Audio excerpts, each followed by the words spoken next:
안녕하세요. 저는 톡톡 사연을 2년 넘게 꾸준히 들어온 애청자인데요. 항상 듣기만 했었지 제 이야기를 보내볼 생각은 못 했었는데 연말 연시가 다가와서 그런가 평소에 안 해본 것들을 한번 해보고 싶어지더라고요.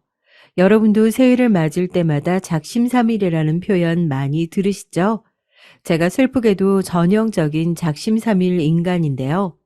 매해 일기장을 새로 사놓고는 처음 며칠만 쓰다가 흥미를 잃어서 구석탱이에 방치해 둔답니다.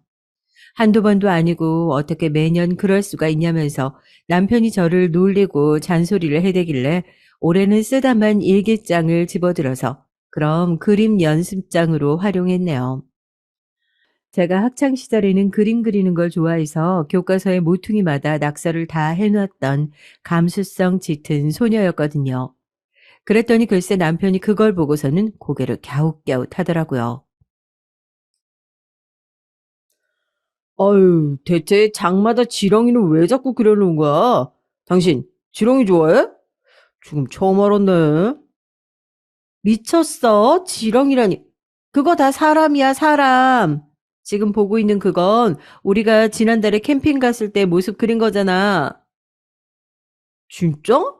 아, 큰 지렁이들 옆으로 작은 지렁이 군단인 줄 알았는데, 그게 아니라 강물이 흐르는 물살을 구불구불 표현한 거였구나.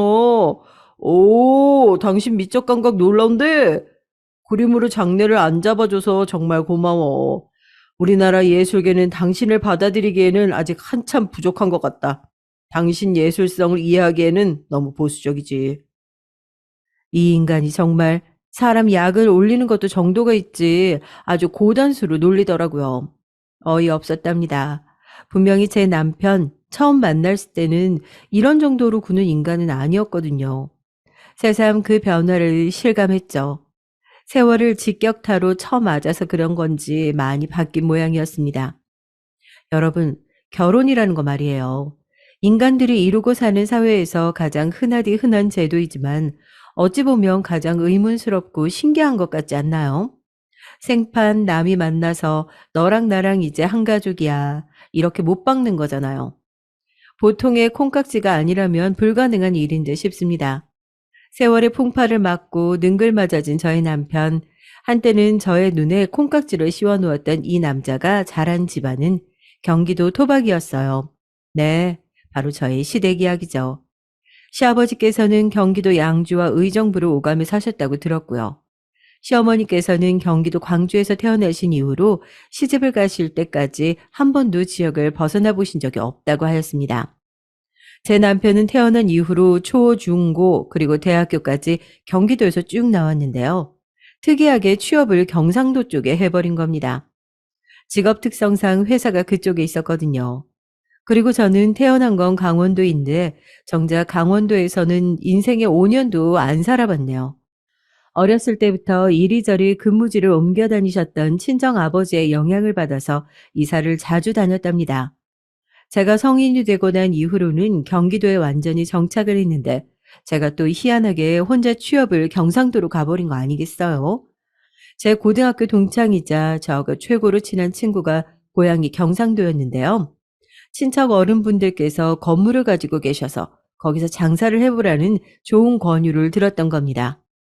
요즘은 개인 카페 차리는 게 유행을 넘어선 포화 상태라죠. 몇 발자국 길을 걷지도 않았는데 카페가 보이고 또 보이고 그럴 정도의 카페 공화국이라고 하니까요. 그때까지만 해도 대단한 성인까지는 아니었기 때문에 당시에는 친구의 개인 카페 창업이 무척이나 도전적으로 보였답니다. 그 친구는 묵묵하고 성실하고 대쪽 같고 정말 다 좋은데요. 나긋나긋하다거나 넉살이 좋다거나 하지 않다는 단점이 있습니다. 그래서 제가 도움을 주기 위해서 그 친구의 간절한 부탁을 받고 그 카페에서 일을 하게 된 거였어요. 그러다가 타지에서 외로이 일하던 남편을 손님으로 만나게 됐고요. 결혼하고 나서는 남편이 다니는 회사 근처에 아담한 아파트 신혼집을 얻고 재미나게 지냈어요. 양가의 결혼 허락은 문제없이 잘 받았었고요. 당시의 시댁 상황을 이야기해 보자면 말이죠. 이때 아주버님께서 연애하다가 무려 직업이 의사이신 분과 진지하게 교제 중이셨기 때문에 저희 부부의 결혼 문제는 결코 커다란 건수라고 할 수도 없었답니다. 주목을 덜 받아서 편하게 결혼 생활을 할 수 있었다고나 할까요? 남편이 워낙 성격이 독립적이고 알아서 하는 유형이기 때문에 사실 시댁에서 반대니 허락이니 자시고 말할 것도 없었을 것 같지만요. 시댁의 3남매 중에서 첫째가 시숙, 둘째가 남편이고 셋째가 시누이인데요. 이 시기에 시누이가 자기 멋대로 대학교 자퇴를 해버리는 바람에 시댁이 발칵 뒤집어지기도 했었어요. 그래서 여러모로 저희 부부는 결혼을 슬쩍 조용히 해낼 수 있었던 듯 싶네요. 아참, 여러분은 집집마다 골칫덩이 혹은 아픈 손가락이 있기 마련이라는 말을 어떻게 생각하세요? 집안마다 특색이 있다는 이야기와 일맥상통할 것 같아요. 시댁의 3남매 중에서 단연 특색 있는 사람을 뽑자면 신우이였습니다. 남편의 여동생 말이에요. 결혼하고 나서 거의 2달 정도 흘렀을 때였을 거예요. 한창 신혼 중에 신혼을 즐기고 있었는데 어느 날 신우이가 예고도 없이 불쑥 들이닥쳤습니다. 어머, 아가씨, 갑자기 웬일이에요? 여기까지 설마 혼자 오신 거예요? 새언니, 저 오늘 여기서 신세 좀 질게요. 그래도 되죠? 네? 아, 당연히 그래도 되죠. 안 될 건 없는데, 일단 들어오세요. 연락도 없이 오시니까 제가 깜짝 놀랐어요. 무슨 일 있었던 건 아니시죠? 오빠한테 연락했었는데 놀러 가겠다고 하니까 싫어 하더라고요. 그래서 제가 이미 출발해서 가는 중이라고 하니까 안 돼. 그러더라고요. 서운하게 왜 칼같이 거절하냐고 하니까 나 출장이라서 안 돼라고 하더라고요. 마침 오빠가 출장을 갔다니까 세상에 저는 너무 잘 됐다 싶어서 더욱 서둘러서 왔죠? 혹시 제가 불편하신 건 아니죠, 세연님? 당연히 불편했죠. 갑자기 예고도 없이 들이닥쳤는데 얼싸안고 너무 반갑다며 인사할 상황은 아니었잖아요. 본인의 작은 오빠 내외가 신혼생활 중인데 대뜸 가는 중에 연락이나 하고 게다가 안 된다고 거절을 들었음에도 무작정 쳐들어온 것이잖아요.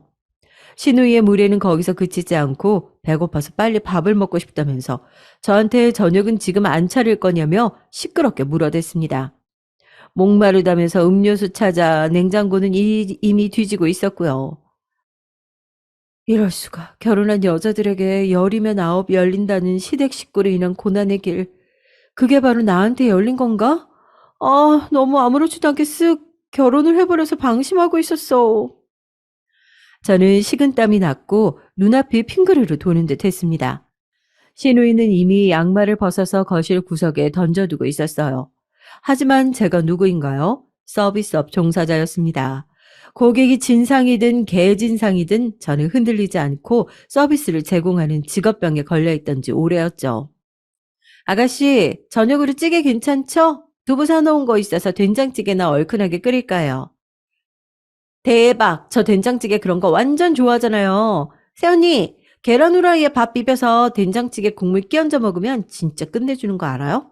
거기에 열무김치 얹으면 두 그릇 뚝딱인데. 열무김치가 정말 최곤데. 집에 마침 열무김치 있어요. 잘 됐네. 그렇게 해서 먹으면 되겠어요. 사실은 아까 냉장고 열었을 때 열무김치하고 계란 있는 거 봤어요. 나물 반찬도 좀 있는 것 같던데 아낌없이 다 꺼내주시면 감사하겠습니다. 그럼요. 다 꺼내드려야죠. 조금만 기다리세요. TV 보고 있으면 제가 금방 저녁 차릴게요. 우리 세훈이 진짜 최고다. 저녁 차리기 파이팅 하세요. 제가 여기서 마음으로 응원하고 있을게요. 제가 그때 생각한 건데 웬만한 사람이었으면 거기서 신우하고 머리끄댕이 잡고 싸웠을 것 같아요. 성격이 좀 있는 사람이었다면 곧바로 뭐 파이팅? 죽고 싶냐? 너 파이팅 넘치게 한번 맞아볼래? 이러면서 신우이한테 성공을 날렸을 겁니다. 그러나 저는 지독한 직업병에 걸려 있었기 때문에 표정 하나 안 바꾸고 싹싹하게 웃으면서 밥을 차리기 시작했어요. 신우이는 개념을 상실한 진상이었으나 저는 아주 다양한 인간 군상에 질릴 대로 질린 서비스업 종사자였으니까요. 결혼 전에는 사실 신우이가 어떤 사람인지 직접 겪어볼 기회가 거의 없었죠. 직접 대면할 기회 자체가 없다시피 했으니까요. 그래서 이왕 이렇게 된 거 좋은 게 좋은 거라는 생각으로 신우이와 원만한 시간을 보내보자 싶은 거였습니다. 준비가 다 돼서 신우이와 마주 앉아서 밥을 먹는데 사람이 너무 경우 없고 예의를 못 차려서 그렇지 밝으면서도 해맑은 것 같다는 생각이 들었어요. 왜냐하면 같이 그러고 앉아 있었는데 전혀 어색하게 느껴지지가 않더라고요. 남편은 저와 지지고 볶고 연애질 하다가 결혼한 거라서 이제는 저와 아주 막역했지만 연애 초반 혹은 중반 때까지만 해도 사람이 대체로 뻣뻣하다는 인상을 받고는 했었거든요. 제 지인을 같이 마주치기라도 하면 딱 자기소개만 하고 그걸로 끝이었어요. 얼어붙어서 냉동인간이 돼서 아무 말도 못하고 했습니다. 온몸으로 "저 지금 몹시 어색해요."를 외쳐대며 제 지인들이 먼저 자리를 피해주곤 했었죠. 시부모님께서도 딱히 되게 외향적인 분들은 아니시던데 시누이는 희한하게 혼자 다르더라고요. 그날 밤 시누이가 넉살 좋게 저한테 잠옷 좀 빌리자면서 장롱을 막 뒤져대는 뒷모습을 보며 저는 결혼 이야기가 오가던 때에 남편이 저에게 해 주었던 말이 떠올랐습니다. 내 동생 있잖아. 걔는 딱 뭐라고 정의를 내리기가 힘들어. "왜? 사람이 독특한가 봐. 특이한 편이야?" 어, 많이 자유로워. 그냥 걔 때문에 우리 부모님의 머리가 아주 아팠다는 사실만 얘기해 둘게. 그 말이 이제야 이해가 갔어요. 직접 겪으니까 체감이 되더라고요. 너무나도 자유로웠습니다. 제 잠옷을 입고 거실 소파를 뒹굴뒹굴 구르는 시누이를 보며 저는 적어도 저에게 일부러 시자 노릇하고 싶어서 저러는 것이 아니라는 사실을 깨달았어요. 그냥 사람이 워낙 저럴 뿐이라는 생각이 들더라고요. 시누이가 제 또래니까 통하는 게 있어서 학창 시절 이야기를 나누고 연예인들의 이모저모를 떠들면서 재미있게 시간을 보냈답니다. 다음 날이 되어도 시누이는 떠나지 않았고요. 부산으로 출장을 갔던 남편이 귀가하자마자 깜짝 놀라서 기겁했습니다. 너 뭐야? 네가 여기 왜 있어? 너 정말 미친 거 아니냐? 저와 시누이가 뭐라고 입을 열 새도 없었어요. 남편이 시댁에 전화를 했습니다. 그렇게 시누이는 다시 시부모님이 계신 자기 집으로 돌아가게 됐죠. 시어머니께서 따로 저에게 연락을 하셔서는 너무 미안하게 됐다고, 설마 거기를 가 있을 줄은 상상도 못했다고, 그 민폐 덩어리를 빨리 내쫓으라고 다급하게 말씀을 해대셨는데 중간중간에 자꾸 한숨을 쉬셔서 제가 괜히 다 민망했어요. 알고 보니 시누이는 그때 시아버지로부터 잔소리를 듣고 말대꾸를 3개 했다가 싸대기를 한 대 얻어맞은 뒤 열받아서 집을 뛰쳐나온 것이더라고요. 미안해. 나도 내 동생이 워낙 가지가지하는 녀석인 줄은 알았어도 이렇게 무대뽀인 줄은 몰랐다. 아니야. 당신이 왜 사과를 해? 따지고 보면 아가씨가 하루로 자고 가는데도 당신한테는 고지고대로 말을 안 전한 내 잘못도 있는 거지. 저는 사람에게 쉽게 동조를 하는 편인가 봐요. 왜냐하면 신우이가 저한테 연락을 해서 너무너무 재미있게 시간 보냈다고, 제 덕분에 기분이 다 풀려서 집에 돌아왔다고 막 그렇게 신나서 떠들어 주니까 저도 기분이 좋아지는 듯 했거든요. 신우이가 일부러 저를 엿먹이려고 그렇게 군 건 아니고 원래 그런 사람일 뿐이라는 걸 확실하게 못 땅땅 받고 나니까 마음도 편해진 뒤였고요. 저는 신우이와 그렇게 따로 친분이 생기게 되었고 신우이에 대한 이모저모도 알게 됐습니다. 신우이는 꿈이 다양한 사람이었더라고요. 작가, 화가, 피아니스트, 목수, 디자이너 등등 장래 희망도 계속 바뀌었다고 했고요.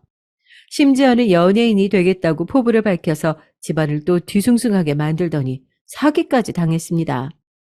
연예인 시켜주겠다고 한 자그마한 신생 연예기획사에서 신우에게 300만 원을 뜯어갔고 이후로 잠수를 탔어요. 그런 식으로 여러 명을 등쳐먹었더라고요.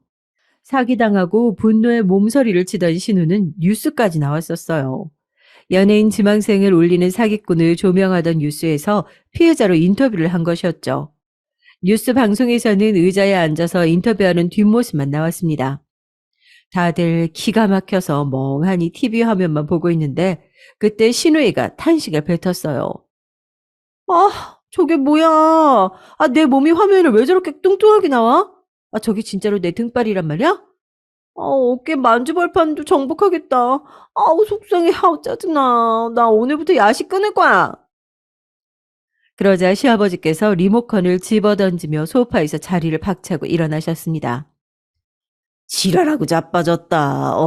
딸 자식 하나 잘못 둔 것 때문에 아유 아주 미쳐버리겠다. 담배를 찾아 들고 집 밖으로 나가버리셨죠. 그리고 퉁명스레 입술을 삐죽거리는 시누이를 보는 시어머니의 눈빛은 착잡함 그 자체였습니다. 시어머니께서 동네 분들하고 종종 모임을 가지시는 편이었어요. 나이가 들어갈수록 모임에서 다들 무슨 얘기를 하겠나요? 죄다 자식 얘기들 뿐인 거죠. 시어머니께서는 모임에서 딸 이야기만 나와도 심장이 쿵쾅쿵쾅 뛴다고 하셨습니다. 남들은 나이가 먹어갈수록 역시 딸이 효녀라는 걸 느낀다며 다들 뿌듯해하는데 왜 우리 집만 이러냐면서 시어머니께서는 골치 아파하셨어요. 아휴, 한창 애들 자랄 때는 둘째가 너무 자기 멋대로 구는 것 같아서 아들이 너무 저렇게 고집스러우면 나중에 부모 속을 엄청나게 썩일까 봐 걱정했는데 우리 둘째가 무난하게 자리를 찾아서 일도 하고 결혼도 후딱 잘해버리고 얼마나 대견한 줄 몰라. 다행이고 고맙지. 너처럼 수더분한 짝 만난 것도 우리 집안 둘째의 복인 거다. 안정적으로 얼른 짝 만나서 이렇게 평범하게 사는 거 얼마나 좋으니? 평범하기도 쉽지 않은 법이다. 내가 살아보니까 그래. 이런 말씀을 저에게 주셨을 때 저는 왠지 민망해서 그저 웃었던 것 같아요. 시어머니께서는 원체 말수가 많은 스타일은 아니셨고 제가 느끼기로는 상황을 관망하시는 스타일이신 듯 했습니다. 이런저런 주절거림을 늘어놓으시는 분은 아닌데 그날따라 저에게 말씀을 그렇게 해주셔서 제가 내심 놀랐던 거예요. 일상을 지내다 보면 불현듯 속 안에 담긴 이야기 보따리를 끄집어내고 싶을 때가 종종 있는데 시어머니께서는 그날이 바로 그런 날이었던가 봐요. 시댁 삼남매의 어릴 적 일화도 잠시 들을 수 있었답니다. 시댁이 아주 예전에 그러니까 남편이 초등학교에 입학하기 직전쯤에 돈을 날렸었다네요. 그래서 시부모님께서 그때 말로 표현할 수 없는 만큼 마음고생을 심하게 하셨고 형편도 무척 어려웠다고 합니다. 밥 지어 먹을 쌀이 없어서 오죽하면 도토리를 주워다가 그거 삶아가지고 빻고 밥으로 대신 해 먹였을까. 어느 날은 내가 애들한테 도토리를 많이 주워오라고 보냈는데 해가 다 지날 때까지 집에 안 돌아오는 거야. 울면서 온 동네방네 다 뒤지고 다니고 목이 터져라 애들 어디 있니 외치면서 동네 사람 몇 명하고 같이 어두컴컴한 산을 올랐었단다. 심장이 철렁 내려앉는 그런 일이 있었는데 알고 보니까 시누이가 하도 호기심이 많아서 도토리 줍는 구역을 벗어나 사방팔방을 다닌 것도 모자라 넘어져서 다치기까지 하는 바람에 삼남매의 귀가가 늦어졌던 거라고 했습니다. 시숙께서는 시누이를 등에 업은 채로 남편이 도토리 자루를 질질 끈 채로 그렇게 삼남매가 동네 어귀에 들어섰을 때 시어머니를 포함한 모든 동네 어른들이 가슴을 쓸어내렸다고 하더라고요. 애들이 아주 눈물 쏙 빠지게 혼났는데 그러고 나서 한가득 주워 담아온 도토리를 보니까 어찌나 미안하든지. 부모가 시키는 대로 잘하는 자식들이었어. 특히나 우리 둘째 말이다. 자기한테 주어진 게 있으면 그것만 보고 돌진해서 꼭 해내는 녀석이었지. 반면에 우리 첫째는 장남이라 그런가 자기가 혼자 나이가 좀 있어서 그런가 뒷짐을 지고 동생들한테 지시하고 부려먹는 걸 즐기던 녀석이었던 것 같다. 어렸을 때는 그랬지. 에휴, 지나고 나니까 전부 추억이네. 맡은 게 있으면 외골수처럼 그것만 하는 남편의 모습이 뭔지 잘 알 것 같았어요.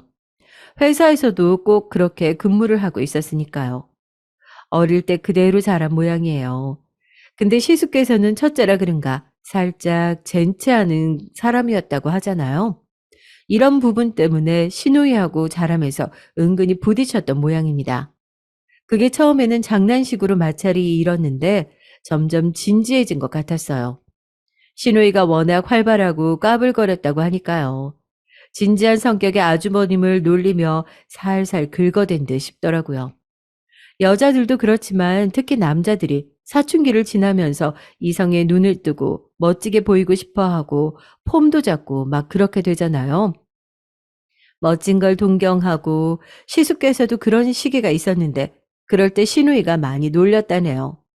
그런데 시숙께서는 어린 막내가 장난치듯 놀려대니까 그 앞에서 대고 정색을 하며 화를 내기에는 자존심이 상하니까 이를 악물며 모른 척 하셨던 거고요.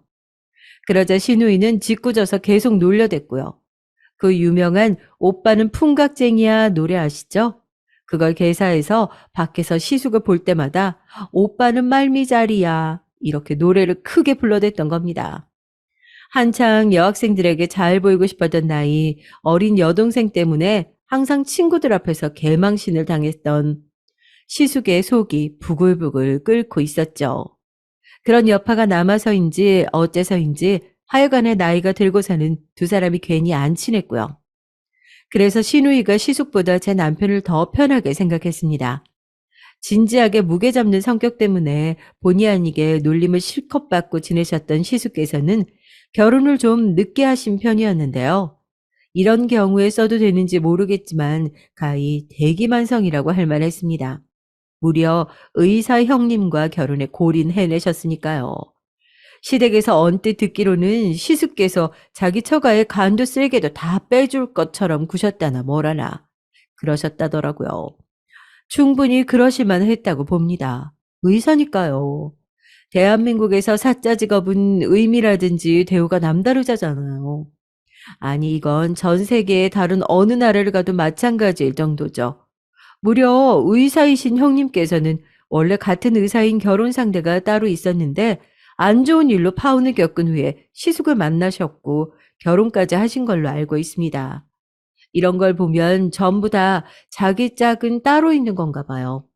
관련돼서 조금 재미있는 비화가 있던데 다름 아니라 시숙이 동창 중 한 분도 의사와 결혼을 하셨대요. 그때 시숙을 향해 크게 자랑하셨던 거예요.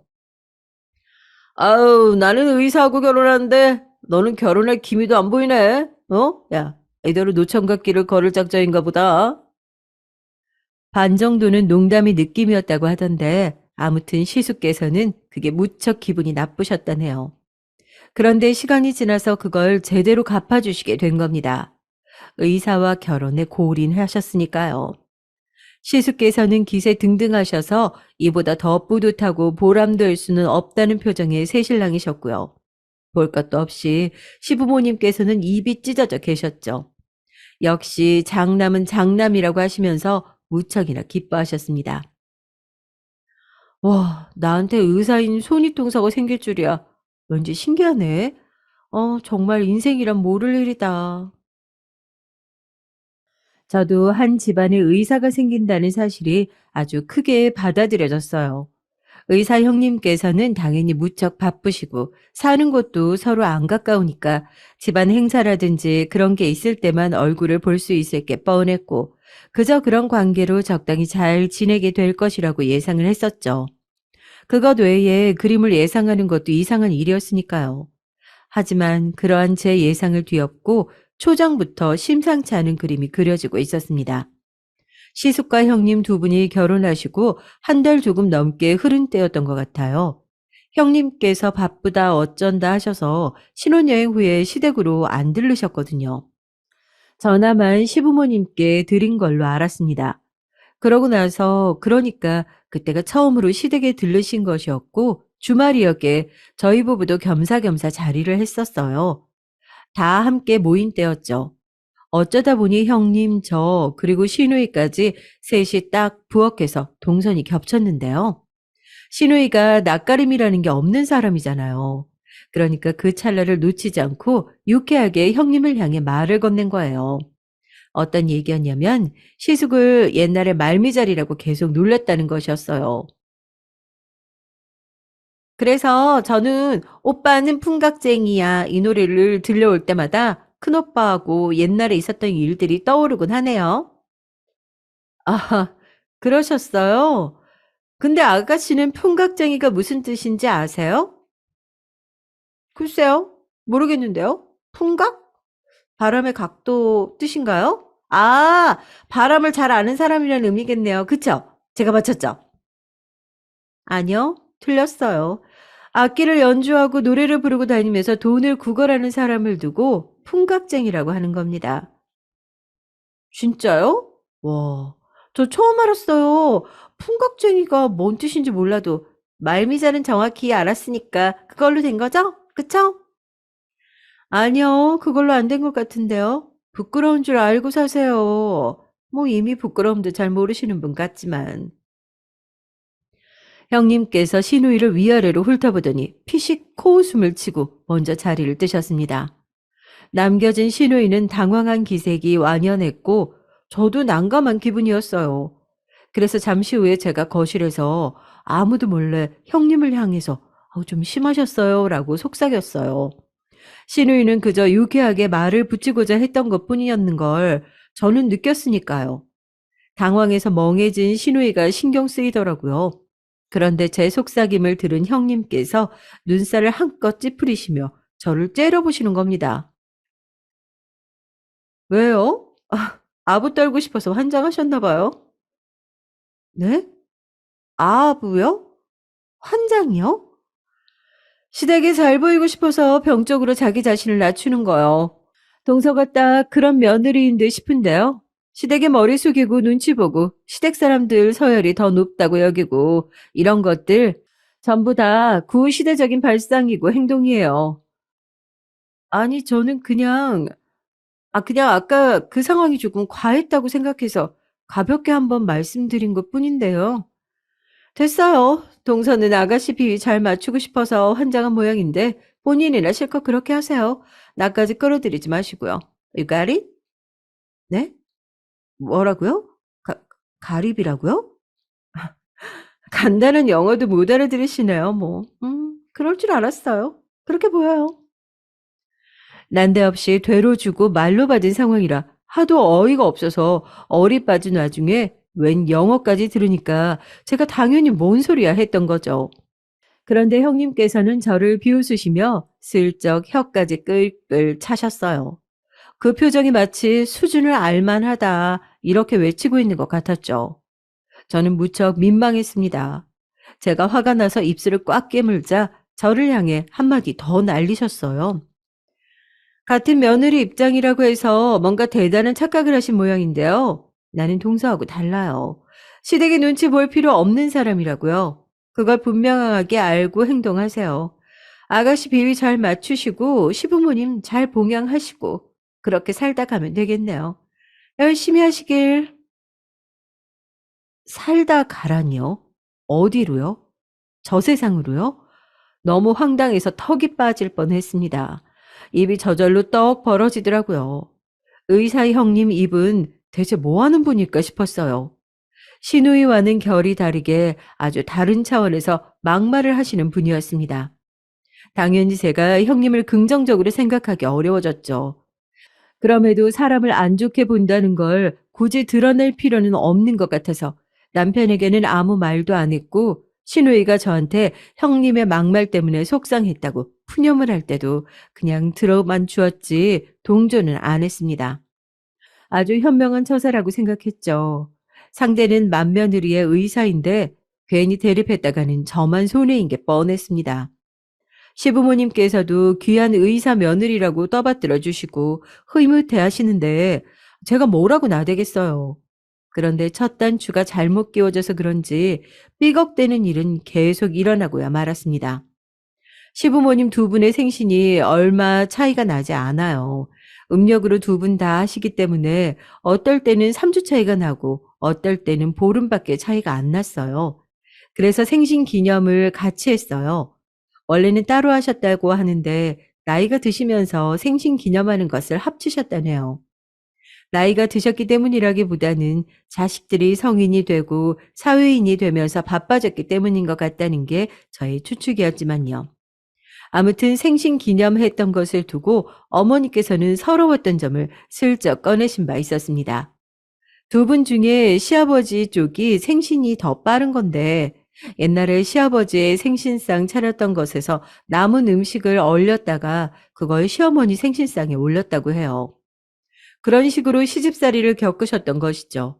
저는 시어머니께서 이런 말씀 자주 꺼내시는 성격이 아니신 걸 이미 알았기에 귀중하게 듣고 반응해드리고 그렇게 했습니다.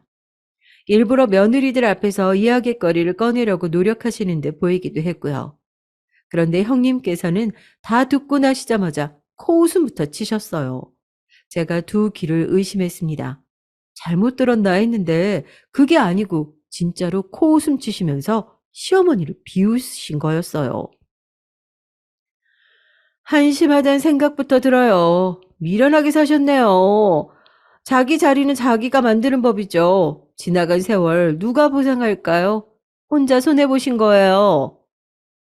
제가 놀라서 가슴이 철렁 내려앉았죠. 아니, 누가 저런 지적이나 듣고 싶어서 옛날에 있었던 일을 꺼냈답니까? 몹시도 당황한 제가 형님을 향해 말씀 좀 심하신 듯 싶네요. 조심스럽게 의견을 드렸는데요. 형님께서는 저를 향해 가짠타는 눈빛을 쏘아주셨습니다. 제가 울컥하려던 찰나 시어머니께서 형님 편을 드셨어요. 그래, 큰애가 맞는 말 했다. 내가 미련했지. 미련했어. 아휴, 시댁에 대들면 세상이 무너지는 줄 알았거든. 그러면 크게 잘못이라도 하는 것이라고만 생각했다. 그렇지만 나도 나름의 이유는 더 있었어. 그때는 친정에서도 여자가 출가 외인이라고 하던 때라. 내가 만약 시댁을 등지면 친정에서도 환영을 못 받을 게 분명했기 때문에 함부로 행동할 수가 없었어. 어머님, 전제 자체를 잘못 가셨어요. 시댁과 친정 꼭 어느 한쪽에 기대야 하셨나요? 혼자서는 못 사셨어요? 되게 의존적으로만 생각하고 사셨던 것 같네요. 아, 일단 아가씨는 확실히 외탁을 안 하셨네요. 어머님과는 다르게 고삐 풀린 망아지가 따로 없으니까요. 아가씨는 혼자 사막에 떨어져도 잘 살아남을 것 같아요. 근데 아버님하고 성향이 다르던데, 아가씨는 집안에서 혼자 독보적인 듯 합니다. 여러 의미로요. 여기서 갑자기 신우이 흉까지 본다고요? 제가 또 울컥했는데 시어머니께서는 또 형님의 의견이 맞다고 해주셨어요. 그러면서 저에게 되려 동서지간에 사이좋게 지내라고 했습니다. 제가 손 아래 사람이니까 어쨌든 더 잘하라고 하시더군요. 서비스업 종사자의 최대 단점이다 장점은 잘못했다고 스스로 생각하지 않아도 손님에게 정중하게 사과하는 것이 습관으로 박혀 있다는 것이에요. 그래서 저는 시어머니를 향해 군소리 않고 네, 알겠습니다. 이렇게 공손하게 말씀드렸어요. 대신 잠시 후에 형님과 시댁의 베란다에서 따로 설전 아닌 설전을 벌였습니다. 어, 너무 직설적으로 말씀하시는 거 아니에요? 듣기 살짝 불편했네요, 형님. 동서는 배알도 없나 봐. 어머님이 괜찮다고 하시는데 동서가 왜 나서서 자발적으로 시댁의 종년 노릇을 하려고 들지? 난 진짜 이해가 안 된다. 이런 식으로 본인의 지능이 낮다는 걸 티를 내도 되는 건가? 내가 민망해지니까 부디 그러지 말았으면 좋겠는데. 뭐, 뭐라고요? 제가 형님보다 대학을 못 나왔다고, 아니, 지능을 운운하시는 건가요? 아니, 대학 간판 따지는 건 요즘 세상이 좀 촌스러운 것 같고, 동서 대학 다니는 동안에 성적 장학금 탄 적 있어요? 자, 장학금까진 아니고 성적은 항상 잘 나오긴 했는데요. 없다는 거네. 아이가리, 그럴 줄 알았어. 그렇게 보이거든. 참나, 아이가릿은 무슨 아가리를 다 물리고 싶었네요. 형님께서 크게 피식 저를 비웃고 자리를 뜨셨고 저는 그날 집에 와서까지 내내 멍하게 있다가 자려고 누워서 뒤늦게 분노가 끌어올라서 진짜 미치는 줄 알았습니다. 이불에 발차기를 뻥뻥 해대니까 남편이 화들짝 놀라더군요. 그럼에도 발차기를 멈출 수가 없었습니다. 그래. 그래. 학교 다닐 때 공부 좀 죽도록 해볼걸. 내가 의사 해볼걸. 결국은 속이 터질 것 같아서 제가 그런 혼잣말을 뱉었을 때 뭔가 눈치를 차린 것인지 남편이 옆에서 씁쓸하게 웃으며 고개를 저었어요. 그러더니 아주 진지한 말투로 형님 쪽이 저보다 집안도 훨씬 잘 사는 편이니까 어차피 상대가 안 됐을 거라고 하더군요. 그걸 지금 위로라고 해주는 건가 싶어서 제가 얼마나 부하가 치밀었었는지 몰라요. 남자들은 이래서 안 된다고, 세심하지 못하다고 남편에게 잔소리를 날렸지만 사실 저는 그때 속으로 그 말이 맞긴 하다 이렇게 수긍했습니다. 세상이 참 불공평하다는 생각을 하고 있었어요. 형님께서 기고만장하시고 할 말 다 하고 사시는 이유, 본인 스스로가 너무나도 잘났고 당당하기 때문이었으니까요. 그 해에 시부모님 생신 때 어쩌다 보니 나가서 먹는 걸 안 하고 시댁에서 간단히 먹는 것으로 정해졌는데요. 말이 간단이지 절대 간단할 리가 없었습니다. 생신상이었으니까요. 거의 제가 혼자 다 했어요. 시누이는 솔직히 너무 도움이 안 돼서 그릇 나르는 것이나 하도록 두었고요. 새언니 너무 고생하신다. 이따가 뒷정리는 제가 다 할게요. 그래도 말이나 그렇게 해주니까 속으로 엄청 고맙더군요.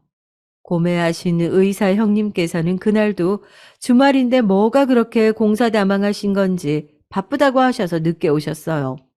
준비에는 한참 늦으셨지만 식사에는 딱 맞춘 그런 시각이었죠. 부부는 일심동체라는 것을 증명하듯 먼저 따로 일찍 와 계시지 않고 형님과 함께 등장하신 시숙께서는 연예인들이 연말 시상식에서나 입을 것 같은 차림새를 하고 계셨어요. 형님께서는 바지 정장에다가 화려한 스카프를 포인트로 두르신 채였죠. 그런 두 사람을 발견한 시누이가 입모양으로만 헐 이러시니까 시아버지께서는 난색을 표하고 시어머니께서는 얼른 말씀을 꺼내셨습니다. 아유, 우리 둘이서 아주 그냥 멋지구나. 아이, 근데 어디 근사한 곳이라도 갈 것만 같아 보인다. 아, 이 정도 안 입고 살면 너무 후줄근하고 추리한 인생 아닐까? 이런 거에 놀라고 유난 떠는 거, 아유, 그런 촌스러운 사람이야말로 헐이라고 생각합니다. 그러자 형님께서는 시누이 쪽을 눈짓하며 대답하셨어요. 누가 봐도 시누이를 흉내내는 것이었죠. 분위기가 이상해졌다 싶어서 제가 얼른 음식 거의 다 차려졌으니까 다들 앉으시라고 밝게 말을 했습니다. 시아버지의 차를 손보로 밖에 나가 있던 남편도 들어와서 화기애애하게 웃으며 자리를 했고요. 저는 애써 준비한 생신상이 노력만큼 차려진 것 같아서 뿌듯하게 수저를 들었습니다. 시아버지께서 음식을 드시고 고개를 끄덕끄덕 하실 때마다 제 얼굴에는 미소가 그려졌어요. 그런데 형님께서 갑자기 제 쪽을 향해 고개를 가까이 하시더니 이렇게 말씀하시는 게 아니겠어요? 동서, 고기 살짝 간이 간간하다. 아, 그런가요? 저는 잘 모르겠는데 제 입맛이 짠 걸까요? 많이는 아니고 살짝 짜다는 거니까 너무 의기소침해 할 필요는 없고 앞으로 국 끓일 때 조금 주의만 기울이면 되겠어. 동서가 시댁의 부엌댁이니까 앞으로도 성장하길 바래. 그래야 나도 시댁 올 때마다 더 괜찮은 음식을 먹을 수 있을 테니까. 동서, 요리할 때 조금씩 덜 짜게 하는 거 연습하기? You got it? 그놈의 짧은 영어가 왜 그렇게도 듣기 싫던지요. 그냥 한국말로 알았지 라고 하면 될 것을 굳이 그렇게 영어로 해야 할까 싶었어요. 게다가 저보고 시댁의 부엌댁이라니요. 기분이 확 상했는데 시부모님 생신상 앞에서 소란 일으키고 싶진 않았습니다.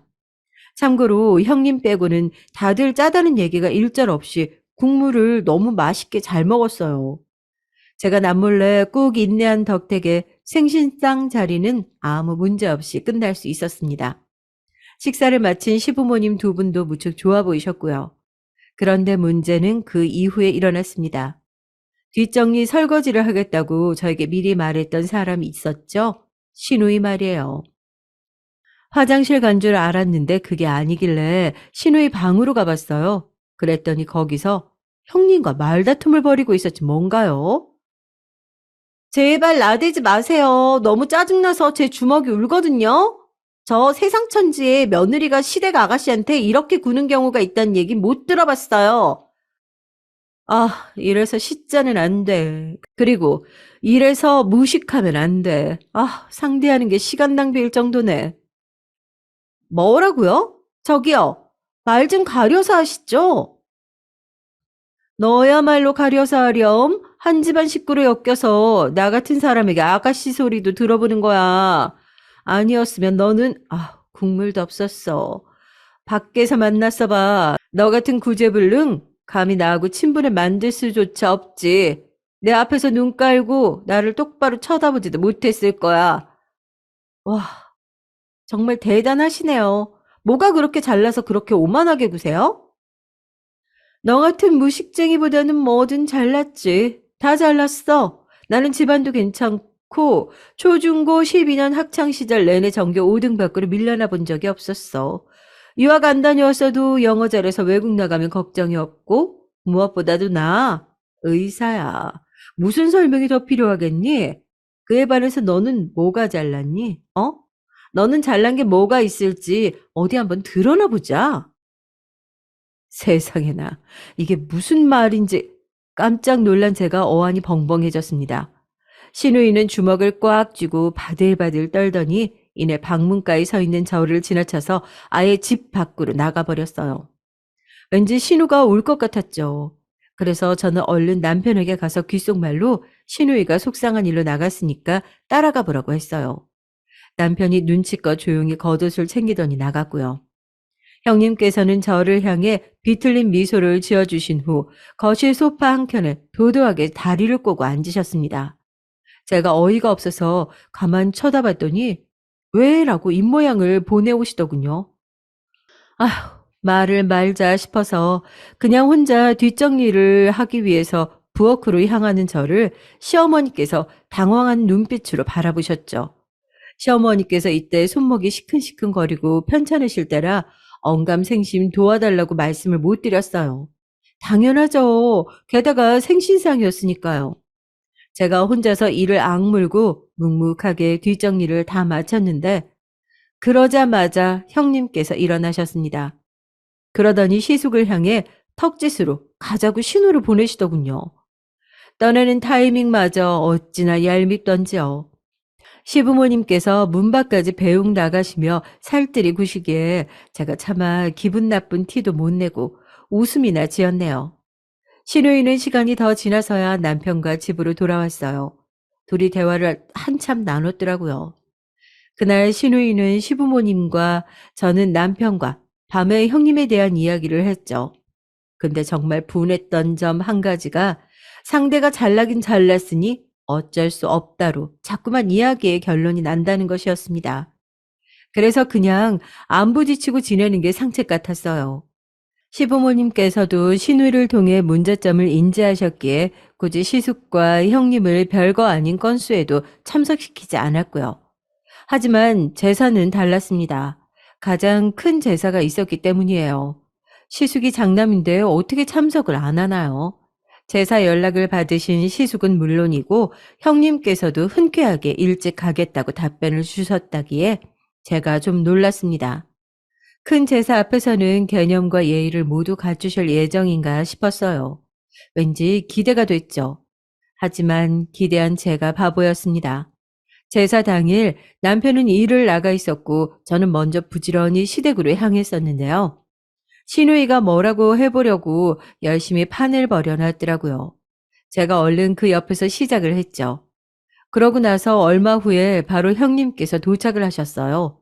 시숙께서는 일이 좀 있어서 형님 혼자 먼저 오셨다는 겁니다. 내일은 해가 서쪽에서 뜨려나? 형님께서 제사 준비를 위해 따로 먼저 오셨다니 신기함을 넘어서 약간 감동일 정도였어요. 손목에 밴드를 두르신 채로 시어머니께서 주도적으로 하고 계셨고 제가 함께 손을 맞추고 시누이는 거들고 그렇게 하고 있었는데요. 형님께서 합류를 하시지 않고 소파에 드러 누우시더라고요. 시아버지께서 허리가 아프셔서 방에 계셨는데 혼자 거실을 독차지하고 소파에 길게 누워서 TV를 보셨습니다.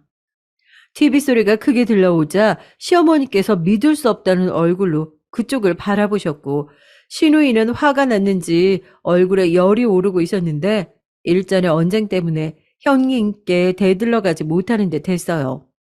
그래서 제가 움직였습니다. 사실 작정한 건 아니었는데 저도 모르게 몸이 움직이더라고요. 형님, 지금 뭐 하시는 거예요? 여기서 이러고 계시면 어떡해요. 얼른 와서 거두시죠. 내가 말하지 않았던가? 시댁 종년 노릇 동서나 실컷 하라고. 나 거기에 끼우지 마. 아니, 자꾸 시댁이, 시자가 뭐 어쩌고 저쩌고 하시는데, 아니, 그런 문제가 아니라 형님의 무개념이 문제죠. 아가씨 보고 무식하다고 하셨죠? 그렇다 쳐요. 그럼 형님은 무개념이에요. 개념이 너무 없으시네요. 이게 미쳤나? 아니, 어디 감히 의사 앞에서 무개념이란 소리를 뱉어? 시댁 일에 앞장서면 그게 행복인 줄 아는 너 같은 종년들 때문에 멀쩡한 여자들이 손해를 보는 거야. 형님께서 몸을 바로 앉으시며 저에게 삿대질을 날리셨고 바로 그 다음 순간이었습니다. 믿을 수 없는 일이 벌어졌어요. 시어머니께서 다가와 형님의 싸대기를 날리신 겁니다. 따라온 시누이도 경악을 했죠.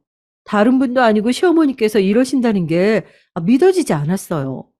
형님께서도 실감이 안 나는지 맞은 뺨을 부여잡고 멍하니 시어머니를 올려다봤습니다. 지금 저를 때리신 건가요? 저를요? 어머님께서 귀하게 여기시는 바로 저 의사 며느리를요? 의사고 검사고 간에 다 필요 없다. 내가 하나부터 열까지 시어미보다 월등한 며느리라고 여겨서 내가 그간 숙이고 참아왔는데, 그런데 괜히 그랬나 싶구나. 장남 체면 살려주려고, 맏며느리 기 살려주려고, 그런 것들 다 필요 없는 것이었어. 어머님, 저한테 이러시면 안 되죠. 의사 며느리 이르셔도 상관없으세요? 자꾸 의사 운운하지 마라. 네가 의사인지 아니면 자기가 의사인 줄 아는 정신병자인지 슬슬 헷갈리기 시작했으니까. 건방지고 무례한 것도 정도가 있지. 나도 내 딸이 너보다 못한 것은 알아. 그래도 내 눈에는 이 세상에서 최고로 예쁜 딸이고 어떤 사고를 치고 말썽을 피우든 내 새끼야. 그런 내 새끼를 네가 뭔데 우습게 여기고 욕을 하니? 그리고 우리 집안은 맏며느리를 의사로 잘 둔 것이 아니라 둘째 며느리를 착하고 현명한 인물로 잘 둔 것이야. 제가 놀라서 눈을 꿈뻑이고 있는데 시누이는 신이 났는지 형님을 향해 주먹을 들어 보이면서 너는 새언니도 아니다. 나한테 새언니는 한 명뿐이다. 라는 소리를 계속 떠들었습니다. 또한 본인한테 막말을 하는 것은 참을 수 있어도 저한테 함부로 하면 참지 않겠다면서 시누이가 제 편에 서서 외쳐댔어요. 형님께서는 얼굴이 벌겋게 달아오른 채로 가방을 챙겨서 나가버렸습니다. 시아버지께서 무슨 소란이었냐며 나와보셨고 시부모님, 시누이, 저 이렇게 넷이서 제사 준비는 뒤로 하고 한참 대화를 나누어 버렸어요. 그러던 와중에 남편이 앞에서 마주쳤다며 시숙과 함께 들어왔고요. 시숙께서는 영무를 모르시는 얼굴로 형님을 찾았고 있었던 일을 시누이가 신나게 전해줬죠. 그제서야 휴대폰의 부재중 알림을 확인하신 시숙의 얼굴이 창백하게 질렸죠. 그리고 시부모님의 강한 질책이 있었습니다. 자랑할 만한 의사 부인이 아니라 어디 가서 악처 소리나 들을 부인이라면서 그런 표현까지 나왔어요. 시숙께서는 입을 꾹 다물고 고개를 떨구신 채로 질책을 다 들으셨고요. 어수선한 분위기 속에서 늦은 시각에 어영부영 제사상을 차렸는데 그래도 문제없이 진행되었다는 게 신기하네요. 시어머니께서는 저에게 거듭 고맙고 미안하다고 해주셔서 제가 어찌할 바를 몰랐어요. 그리고 며칠 후 시숙께서는 형님과 갈라서기로 결정했다는 소식을 전해주셨습니다. 놀라웠던 점은 형님께서 시댁에 거름하셔서 잘못을 빌며 이혼하기 싫다는 뜻을 밝히셨다는 거예요. 하지만 시부모님께서는 시숙의 마음을 존중하셨다고만 하셨대요. 시숙께서는 형님과 함께 늙어갈 자신이 없어졌다고 하시더군요.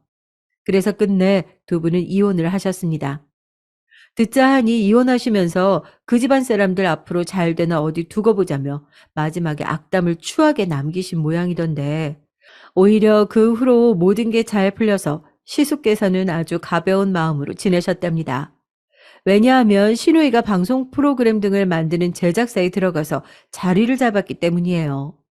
엉뚱하고 거침없는 신우가 그쪽 업계와 아주 딱이었던 거죠. 돈 벌기 시작하면서 저한테 자꾸만 이것저것 자꾸 사줘서 그게 걱정일 정도랍니다. 저는 시부모님께서 팍팍 밀어주신 덕분에 제 가게를 냈어요. 그리고 이제 너무 잘 돼서 남편보다 제가 더 바쁜 사람이 됐고요. 그래서 육아와 살림은 남편이 도맡아 했답니다. 바쁠 때마다 구세주처럼 등장해서 매장을 도와주시는 고마운 존재도 있는데요. 바로 형님이세요. 설마 그 의사 형님이냐고요? 아니요, 그럴 리가요. 새로운 형님이세요. 시숙께서 재혼을 하셨는데 교육자 집안에서 나고 자라셨으며 본인도 무척 능력이 좋지만 거만하게 구시는 법이 없는 정말 배울 점이 많은 형님을 만나셨답니다. 그러니 모든 게 잘 풀린 셈이죠. 참고로 의사 형님이셨던 그분은 재혼을 하셨다가 다시 이혼을 하셨다고 후문을 살짝 전해 들었어요. 이걸 그분의 화법대로 표현을 해드리자면 또 이혼? 알만하네. 왠지 그럴 것처럼 보이더라. 정도가 될 것 같죠? 지금까지 들어주셔서 감사합니다. 간을 평안하시길 바랄게요. 안녕하세요. 해가 가장 짧아지고 옷이 점점 두꺼워지는 계절 겨울이 왔습니다. 어느덧 제 나이도 환갑을 향해 달리고 있네요. 삶이 점점 더덥고 무뎌지는 걸 느끼고 있을 때 이런저런 사연들을 들으며 저와 비슷하거나 혹은 저보다도 더한 사연을 가진 사람들이 있다는 사실에 우습게도 위로를 받았고 사연자들의 감정에 동요하여 함께 화도 내고 통쾌하기도 했네요. 그러다 이번에는 제 얘기로 어떤 분들에게는 저처럼 위로가 되기를 바라며 용기를 내어 침침해진 눈에 돋보기를 끼고 되도 않는 독수리 타법으로 한자 한자 정성스레 사연을 써봅니다. 저는 그 시대에 그랬듯이 형제가 많았어요.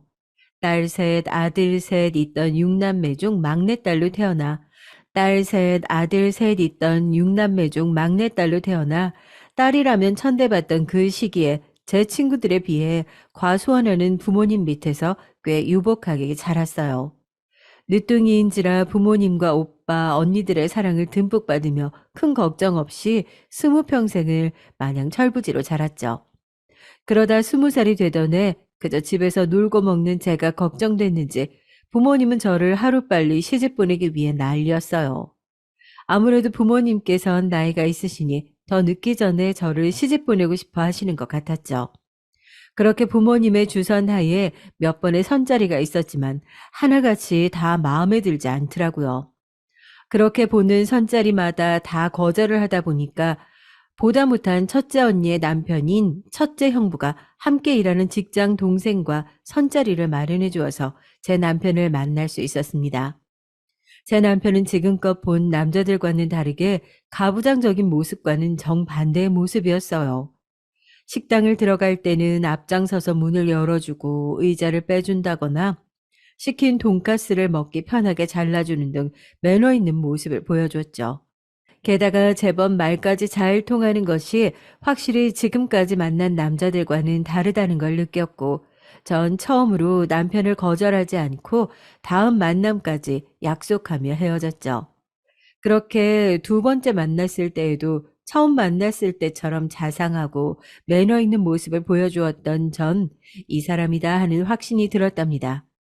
이후로 몇 번의 만남을 더 가진 후에 저와 남편은 정식으로 교제를 했고 양측 부모님의 성화에 못 이겨 길지 않은 연애 기간을 끝으로 결혼을 했답니다.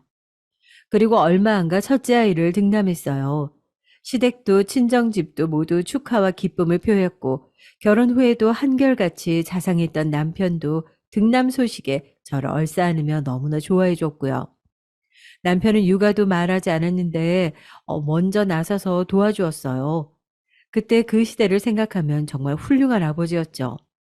아들이 제법 걸어다니기 시작하고 말도 조금씩 틀 때쯤 예쁜 둘째 딸을 출산했고 제법 화목한 가정을 이룰 수 있었습니다. 그렇게 자상한 남편과 제법 공부도 잘하는 제 두 자식들과 함께 행복한 나날들을 보내고 있었어요. 그러던 어느 날 평생 함께 하자던 남편이 일하던 공장에서 불의의 사고를 겪고 식물인간 판정을 받아서 병원에 드러눕게 됐습니다. 갑작스런 남편의 병원 생활로 저와 아이들은 생활고를 겪어야만 했죠. 남편이 일하던 공장은 사고의 원인이 남편의 실수로 인한 거라며 소정의 치료비만 건넸고, 오히려 공장이 남편으로 인해 기계 가동이 안 되어 손해가 이만저만이 아니라며 원래 치료비도 안 줘도 되는 거였지만 남편과 같은 공장에 일했던 큰형부가 공장에 오랜 시간을 공로한 과장으로 치료비라도 줘야 한다며 강력히 밀어주어서 그나마 주는 거라며 되도 않는 생색을 내더라고요. 마음 같아서는 드라마에 나오는 깡 좋은 주인공들 마냥 돈 봉투를 얼굴에 뿌려대며 필요 없으니 나가라고 소리치고 싶었지만 저는 현실을 살고 있는 아이 둘의 엄마였고 당장 남편의 병원비를 마련하는 것조차 힘겨웠던지라 그럴 수가 없었죠.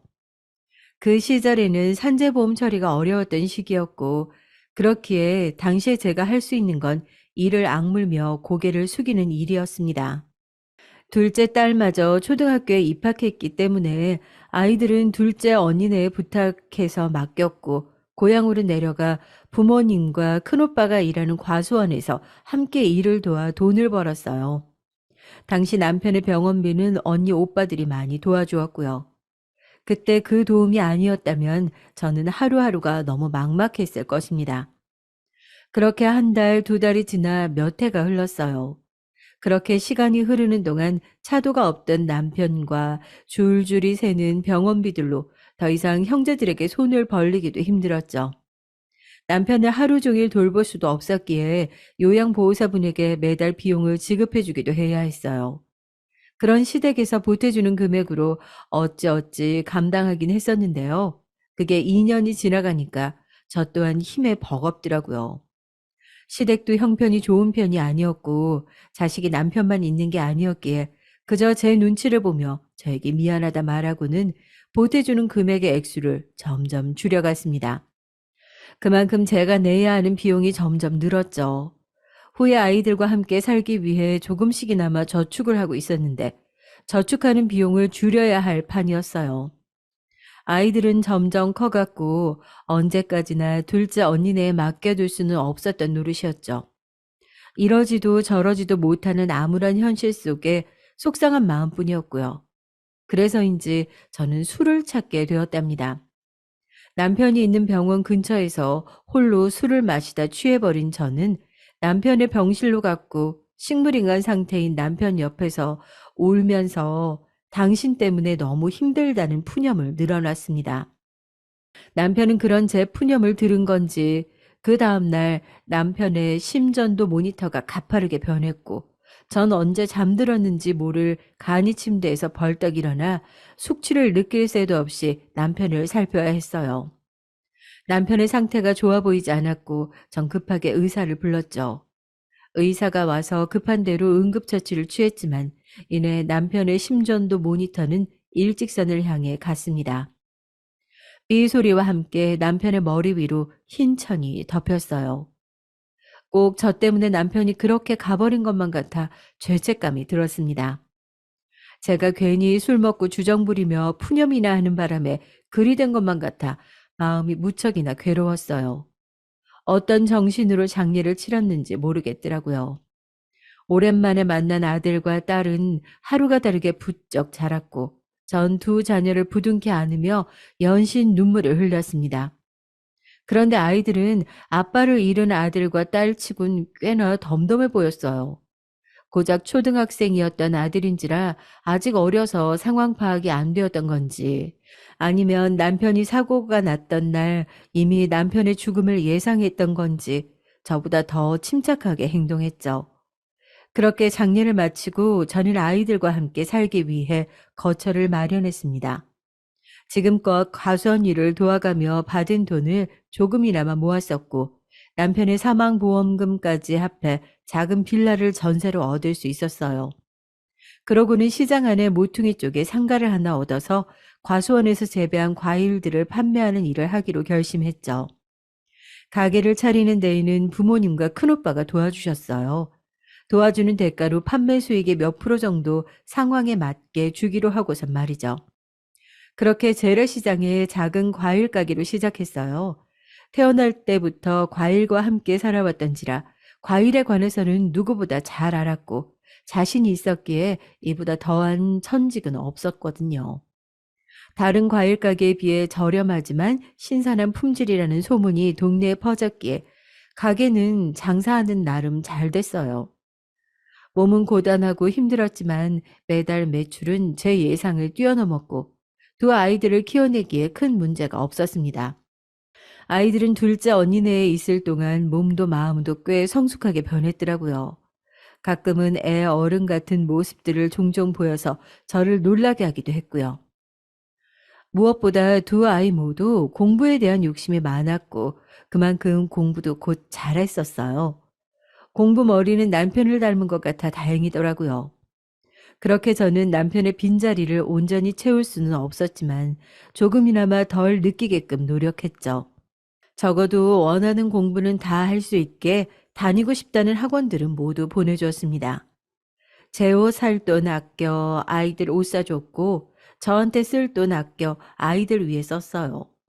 덕분에 미용실도 가지 못해 머리만 길어졌죠. 그렇게 아이들을 위해 저는 하루도 쉼없이 장사를 했고 그렇게 몇 해가 흘렀어요. 유난히 날이 추웠던 어느 저녁에 또 한 번 청천벽력 같은 소식을 듣게 됐답니다. 제법 나이가 꽤 많았던 친정아빠의 부고 소식이었죠. 처음으로 가게 문을 닫고 장례식장으로 달려갔어요. 이미 언니와 오빠들은 모두 도착해 있었고 장례는 한참 진행 중이었습니다. 아이들은 두 번 와본 장례식장이라 제법 음식도 나르며 어른들을 도왔어요. 형제들이 많았고 언니 오빠들도 자식들이 다 있었기에 장례식장은 치러지는 3일 내내 사람들로 북적였습니다. 그런데 장례식장에 어디 잠깐 나가신 줄 알았던 친정엄마는 시간이 지나도 보이지 않았고 언니들에게 엄마에 대해 물어보니까 엄마는 충격이 컸는지 그만 아빠가 돌아가셨다는 말을 듣고 쓰러져서 장례식장 근처에 있는 병원에 입원하셨다고 하더라고요. 엎친 데 덮친 격이었죠. 친정엄마는 장례식 마지막 날 친정아빠의 발인을 앞두고 있을 때에서야 모습을 보였어요.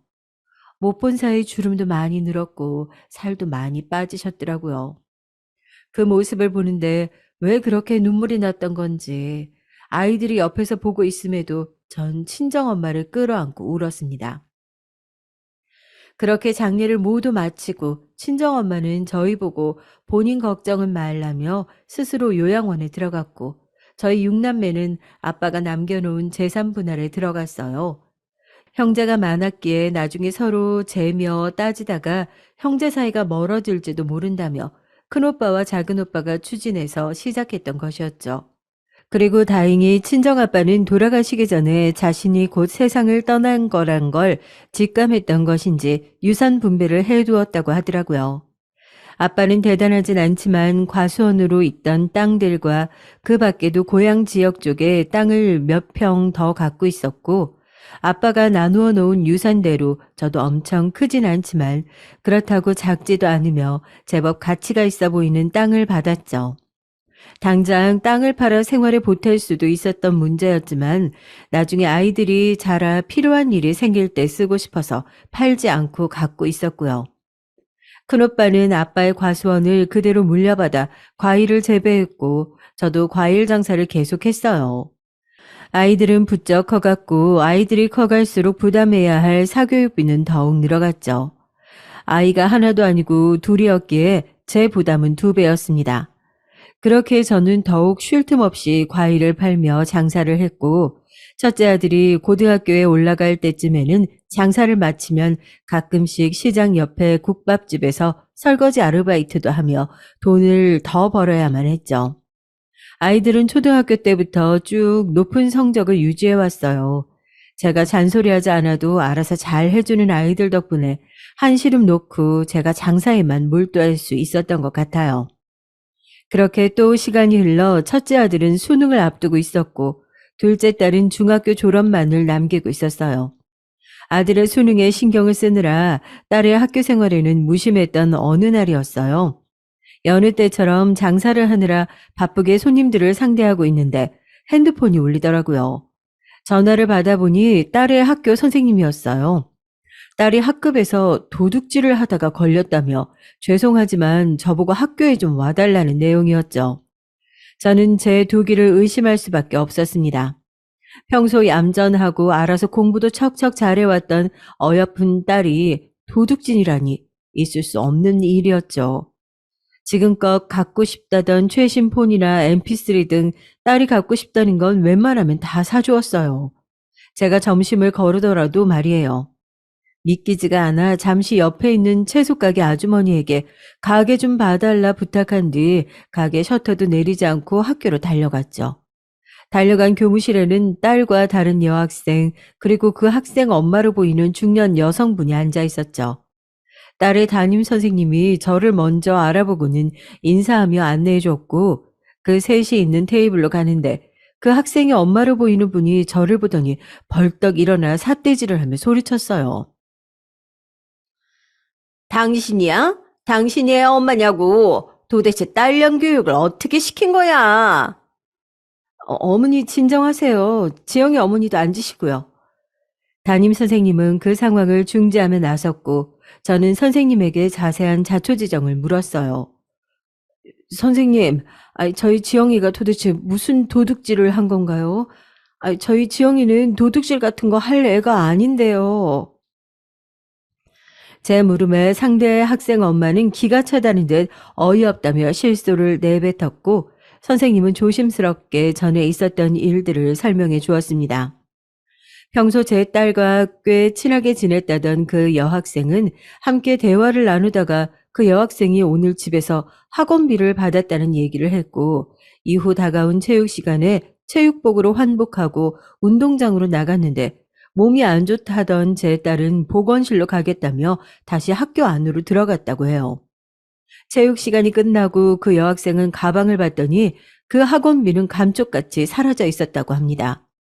그걸 알게 된 여학생은 바로 담임 선생님에게 말했고 모든 수업이 끝난 뒤 종례 시간 때 모두 가방 안에 물건들을 책상 위로 올려두게 했는데 딸아이 가방에서 잃어버렸다던 그 학생의 학원비 봉투가 있었다며 정황상 제 딸이 그 학원비에 손을 댄 게 맞다는 것 같다고 하셨죠. 선생님의 말이 마치자 그동안 조용히 있던 제 딸은 입을 열었어요. 제가 훔친 거 아니에요. 정말이에요. 저는 진짜 배가 아파서 양호실에 갔었단 말이에요. 제 딸은 억울하다는 듯 소리쳤어요. 일단 딸의 가방에 그 학원비 봉투가 나왔으니 선생님의 말대로 상황이 모두 들어맞았기에 전 그 여학생과 여학생의 엄마가 있는 쪽으로 돌아서며 고개 숙여 죄송하단 말을 전했어요. 죄송해요. 제가 남 부끄럽지 않게 키우려 노력한다고 하긴 했는데 아무래도 홀로 아이들을 키우다 보니까 미처 신경을 많이 못 썼나 봅니다. 제가 다시는 이런 일 없게 잘 교육하겠어요. 다시 한번 죄송합니다. 뭐 돈이 없어지기 전에 찾았으니까 더 이상 말은 안 하겠는데 앞으로 조심하세요. 이후 헛기침을 내뱉어 보이던 여학생의 엄마는 말을 마치곤 그 여학생을 데리고 교무실을 빠져나갔고 딸은 끝까지 자신이 훔친 적이 없다며 억울하다는 말을 남기곤 씩씩대며 교무실을 나갔어요. 저는 담임 선생님에게도 죄송하다는 인사를 하곤 딸을 쫓아갔습니다. 제가 자기 뒤를 쫓아오고 있다는 걸 안 딸은 갑자기 가던 길을 멈추더니 제게 소리치더라고요. 엄마는 아무것도 모르면서 거기서 왜 걔네 엄마한테 사과를 해? 도대체 뭐가 죄송한 건데? 엄마가 거기서 그렇게 나와버리니까 진짜 내가 도둑년이라도 된 것 같잖아. 엄마는, 너희 선생님 말을 들었을 때 상황이 들어맞길래 그런 건 줄 알았지. 담임 말이면 다 진짠 줄 알아? 내 말은 믿지도 않고 담임 말만 믿는 거냐고. 누가 나한테 뒤집어 씌운 것 같단 말이야. 딸의 말에 뒤통수를 3개 맞은 것만 같았어요. 분명 학교에 오기 전까지만 해도 제 딸이 그럴 리가 없다고 생각했는데 왜 선생님의 말만 듣고 딸이 그랬을 거라 생각했는지 분명 딸이 억울함을 호소했음에도 딸의 말은 듣지도 않던 제 자신을 뒤돌아보게 되면서 아차 싶더라고요. 딸에게 사과를 하기도 전에 자신의 할 말만 하고는 딸은 뒤를 돌아 집이 아닌 반대 방향으로 갔습니다. 어디 가나 소리치는 제 말을 무시한 채 말이에요. 그리고 다음날 딸은 집에 들어오지 않았어요. 그나마 다행인 건 주말이라 학교를 가지 않아도 되었지만 연락도 받지 않고 집에도 들어오지 않는 딸이 너무나도 걱정되었죠. 제 연락은 무시했지만 아들 연락은 받았던 건지 발을 동동 구르며 딸을 기다리는 제게 아들이 다른 친구네 있으니 너무 걱정 말라며 저를 안심시켜 주었습니다. 저는 딸이 안 볼지 몰라도 이 말은 전해야겠다 싶어서 문자를 보냈어요. 지영아, 엄마가 생각이 짧았던 것 같구나. 너의 말이 맞아. 선생님이 무슨 말을 해도 너의 말을 먼저 듣고 행동을 했어야 하는데 엄마가 미안하다. 지금 친구네 있다고 들었는데 밥은 잘 먹으면서 지내는 거지? 내일은 월요일인데 어서 집으로 들어와서 학교 갈 준비하자. 엄마가 지영이 좋아하는 된장찌개 끓여놓고 기다리고 있을게. 평소 아이들에게 표현을 잘 안 했던지라 이런 문자를 보내는 것도 어색하더라고요. 그래도 진심을 담아 문자를 보낸 게 통했는지 그날 저녁 딸은 집으로 돌아왔고 이후 제게 대면대면한 모습을 보여주었지만 다시 집으로 돌아와 준 것만으로도 고마웠죠. 그리고 다음날 딸아이 담임 선생님으로부터 한 번 더 전화가 왔어요. 이번에는 또 무슨 사고를 친 건가 전화를 받기도 전에 한숨부터 나오더라고요. 그런데 담임 선생님 말은 제 예상을 빗나가는 말들이었습니다. 안녕하세요, 어머니. 지영이 담임입니다. 저 다름이 아니고 그때 지영이가 보건실에 가 있었던 게 맞다는 보건 선생님의 증언이 있었어요. 진즉에 지영이 말도 들어보고 보건 선생님한테 확인해보면 되는 일이었는데 제 처사가 올바르지 못했던 것 같아요. 정말 죄송합니다. 그 말씀 전해드리려고 전화 드렸어요. 담임 선생님과 전화를 끊고 저는 한참을 멍하니 있었답니다. 분명 딸을 믿어야지 하면서도 선생님에게 한 번 더 전화가 오니 무슨 사고를 친 건가 한숨부터 내쉬던 제 자신을 뒤돌아보게 되었거든요. 딸의 말이 진실이 되던 그날 딸에게 문자로 미안하단 말을 전하긴 했지만 얼굴 보고 제대로 얘기 좀 해야겠다 싶어 저는 여느 때보다 일찍 장사를 마치고 집으로 귀가했어요. 근처에서 일하며 친해진 주변 상인들에게 좋은 재료들을 싸게 얻어 집에서 불고기와 잡채 등 한상 거하게 차리고 아이들이 올 때까지 기다렸죠. 그런데 저녁 시간대가 한참이 지나도 아이들은 들어오지 않았어요. 결국 참다 못한 제가 전화를 걸어 물었죠. 아들은 곧 수능이 한참이라 학원 끝나고 독서실에서 늦게까지 공부하고 들어간다고 했고 딸아이는 전화를 받지 않더라고요. 분명 학원도 다 끝난 시간인데 걱정되는 마음에 딸이 다니던 보습학원에 전화를 걸어보았더니 오늘 딸이 학원을 나오지 않았다면서 이런 적이 없었는데 집에 무슨 일이 있느냐며 오히려 제게 되묻더군요. 16 한참 사춘기인 시기에 아이를 믿어주지 못해 올바른 길로 인도하기보다는 엇나가게 만든 자의 잘못이 크다 느껴 참 가슴 아팠죠. 그날 밤 10시가 넘어서야 딸은 집에 들어왔고 다 식어버린 밥상을 보더니 묻더라고요. 이게 다 뭐야? 무슨 잔치 있었어? 너랑 지석이 주려고 엄마가 간만에 솜씨 좀 발휘해봤지. 사실 아까 담임 선생님한테 전화가 왔었어. 보건 선생님이 너 누명 벗겨주었다면서. 진즉에 엄마가 너의 말을 믿어주었어야 됐는데 아휴, 얼굴 보고 다시 한번 사과하고 싶었어. 제 진심 어린 말에도 딸은 뚱한 표정을 시종일관 보이며 퉁명하게 말했어요. 됐어. 지난 일 더 이상 생각하고 싶지도 않고 난 학원 끝나고 친구들이랑 밥 먹고 왔어. 오빠도 오늘 늦게 온다던데 냉장고에 넣어두면 내일 알아서 데펴서 먹을게. 저는 딸의 말대로 다 식어버린 밥상을 그대로 치웠고 남은 음식들은 냉장고에 넣어두었습니다. 도통 딸이 진심으로 제 사과를 받아준 건지 알 수 없는 모습에 그저 잘 전해졌기를 바라는 마음뿐이었죠. 그로부터 며칠이 지나 아들의 수능 날이 다가왔어요. 꼭두 새벽부터 일어나 아들의 도시락을 준비했고 가게 문을 조금 늦게 열더라도 아들의 학교까지 같이 가서 응원해 주었습니다. 아들도 긴장했는지 연신 숨을 들이마시다 내쉬고를 반복하더라고요. 저는 평소 하던 대로만 하면 문제 없을 거라며 나름 힘을 북돋아 주었죠. 아들은 의대를 가고 싶어 했고 평소 좋은 성적만을 유지해온 아들이었기에 큰 걱정은 없었습니다. 저는 교문을 들어서는 아들에게 한 번 더 힘내라며 응원해 준 뒤 저도 시장으로 돌아갔어요. 그런데 제가 괜히 더 떨리더라고요. 부디 별 탈 없이 무사히 수능을 치를 수 있게 해달라고 하늘에 있는 남편에게 빌었습니다. 그리고 그 소원이 와닿은 것인지 발표날 아들은 원하는 학교에 척하니 붙었고 한시름 놓인 마음으로 축하한다 말해주었습니다. 그런데 아들은 대학에 들어가더니 지금껏 못 놀았던 것들을 풀기라도 하듯이 매번 술 마시고 늦게 들어오고 외박하는 날도 늘었죠. 공부한다며 비싼 등록금을 주고 대학에 보냈더니 온종일 술 퍼마시고 들어오는 아들을 보니 제대로 졸업이나 할 수 있을까 걱정이 되더라고요. 그리고 되레 걱정이었던 딸은 고등학교에 올라가더니 착실히 공부에 매진했고 본인도 오빠 따라서 의대에 가고 싶다며 과외를 추가해달라고 했어요. 아들 등록금에 딸까지 과외를 시키려고 하니까 평소에 매출이 잘 나와도 빠듯하더라고요. 이제 딸아이마저 대학에 들어가게 되면 등록금도 2배로 들 텐데 벌써부터 막막했습니다.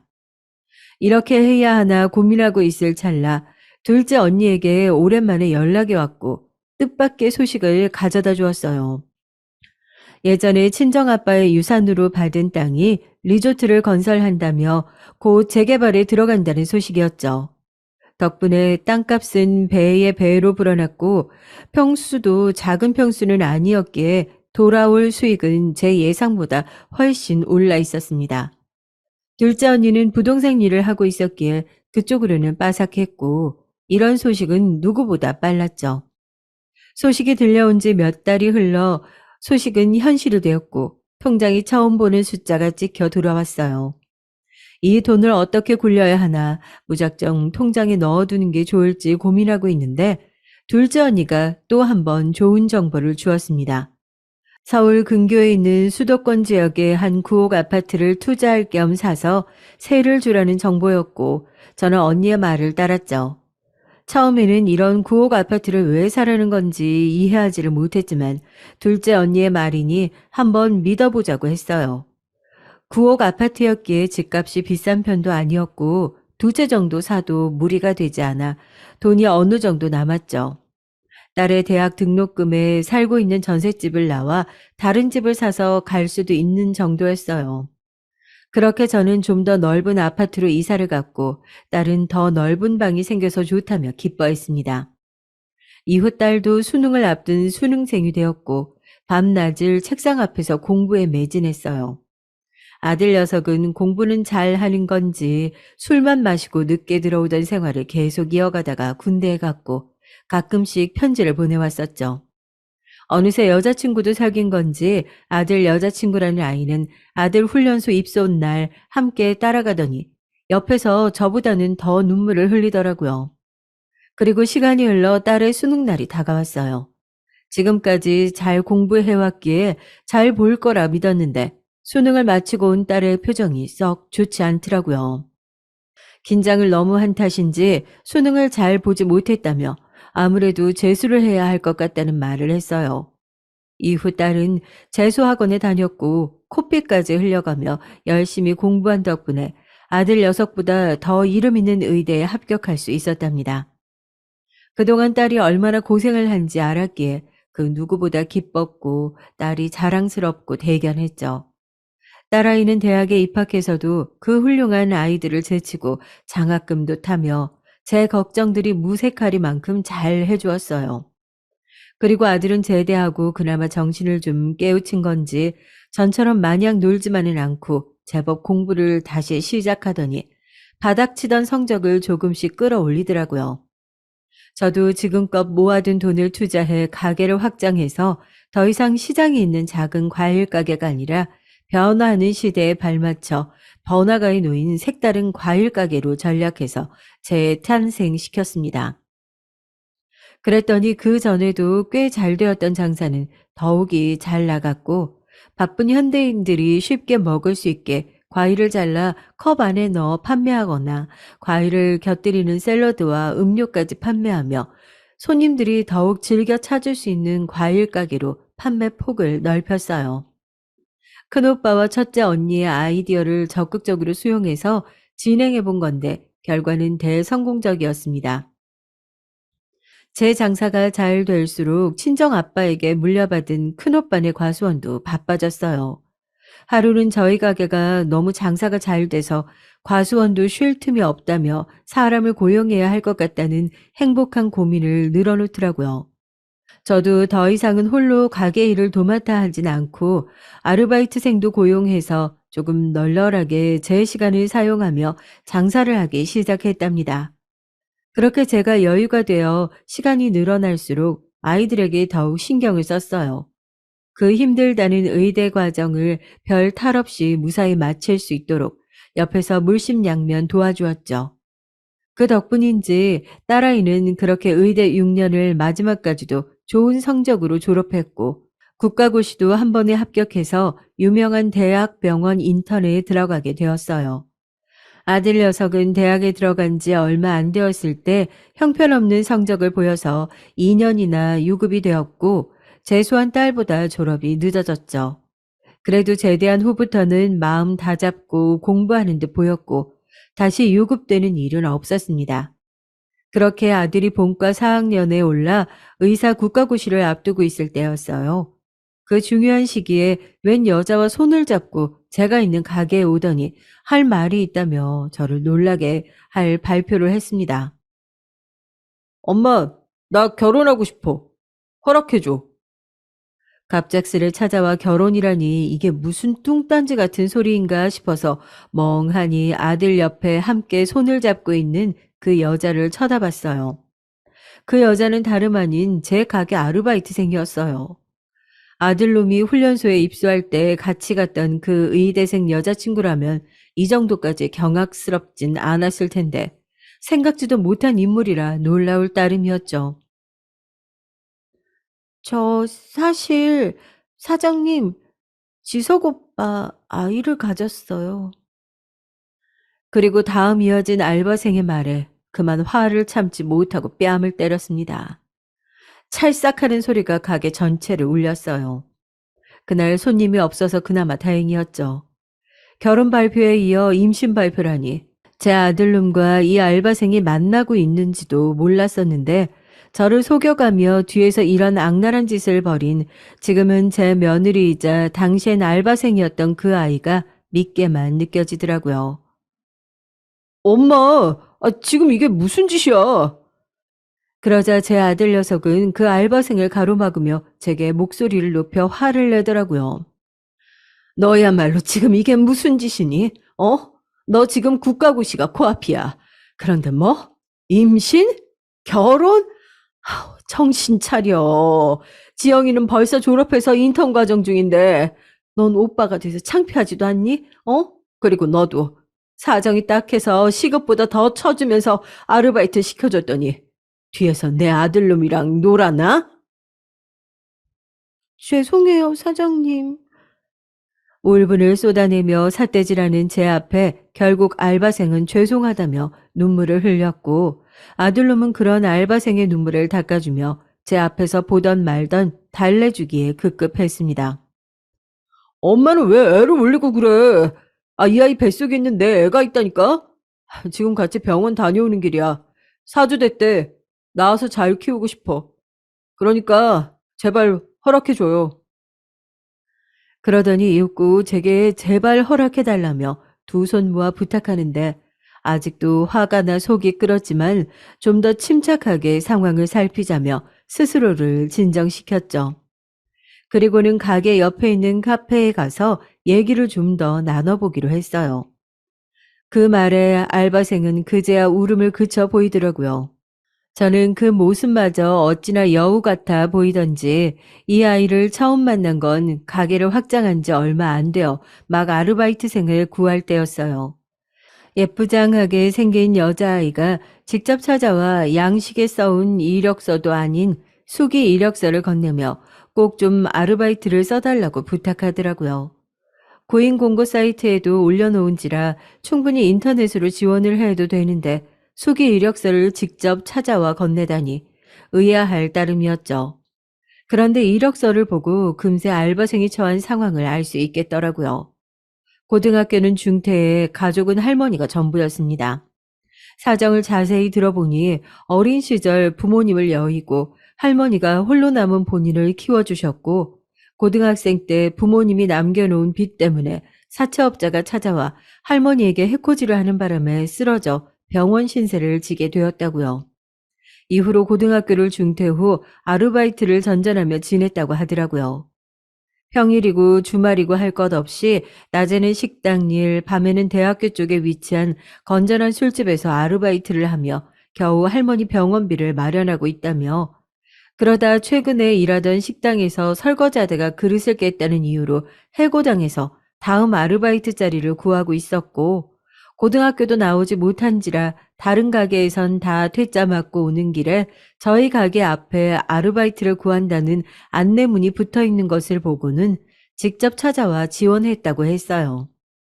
집에 컴퓨터도 없고 급한 대로 빈 종이에 이력서를 수기로 써오게 된 거라며 해명을 하는데 사정이 워낙 딱해 보이고 전에 제가 남편이 사고를 당했을 때 병원비 마련하고자 고생했던 것들도 생각나 이 아이를 채용하기로 했고 시급도 당시 최저시급보단 단돈 1,000원이라도 더 챙겨주려고 했었죠. 그런데 일을 한 지 1년도 채 지나지 않아서 갑자기 제 아들놈의 아이를 가졌다니 저로선 황당하기 그지없을 일이었습니다. 저는 카페에 가 먼저 입을 열었어요. 아까 때린 건 미안하다. 근데 내가 평소에 너한테 얼마나 잘해줬니? 네 사정 알고 내가 너를 얼마나 챙겨줬는데 이렇게 뒤통수를 칠 수가 있어? 죄송해요. 사장님이 저를 좋게 생각해 주시고 챙겨주셨다는 거 알아요. 그런데 저 정말 지석이 오빠를 진심으로 좋아하고 있어요. 앞으로 지석 오빠 내조도 잘하고 아이도 잘 키울게요. 부족하겠지만 제가 더 노력할게요, 사장님. 제발 허락해 주세요. 그래, 엄마. 나도 진심이야. 제발 허락해줘.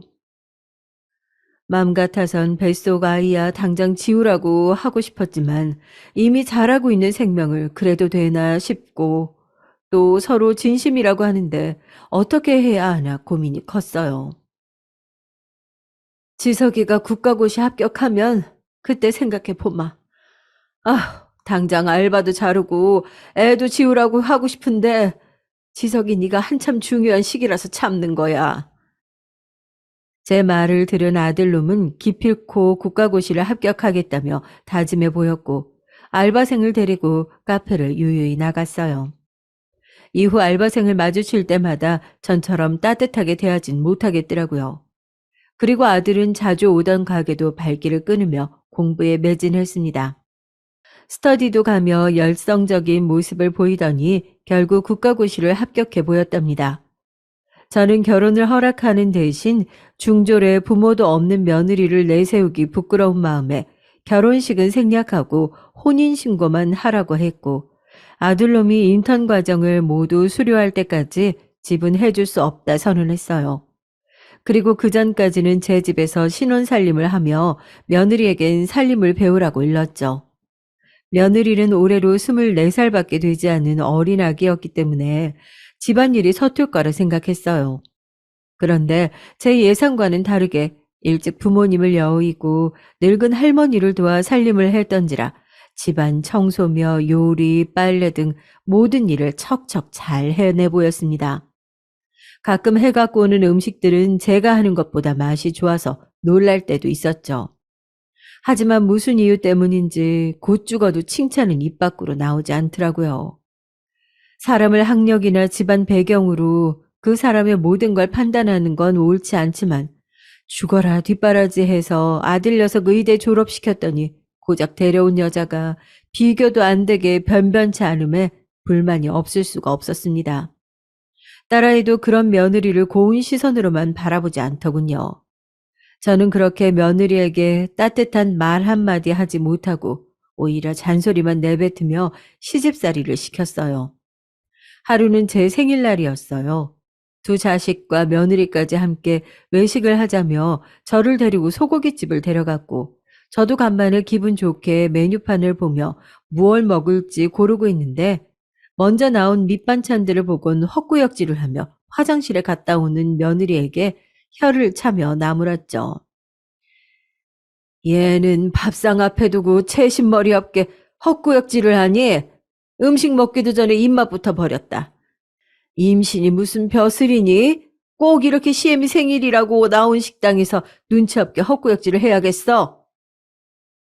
제 말에 아들은 너무 그러지 말아달라며 며느리를 두둔했고 저는 다시 한번 혀를 차며 꼴 보기 싫다 말하곤 며느리를 등지고 앉아 식사했죠. 그 당시 한참 입덧할 시기라는 걸 알면서도 그땐 왜 그렇게 모진 말로 며느리를 상처 주었는지 이제 와서 생각해보면 제가 참 못난 시어머니였구나 싶습니다. 그렇게 시간이 흘러 딸은 인턴 과정마저 좋은 성적으로 수료하고 레지던트 과정까지 탄탄대로를 걸었고 아들네는 건강한 남자아이를 등남했어요.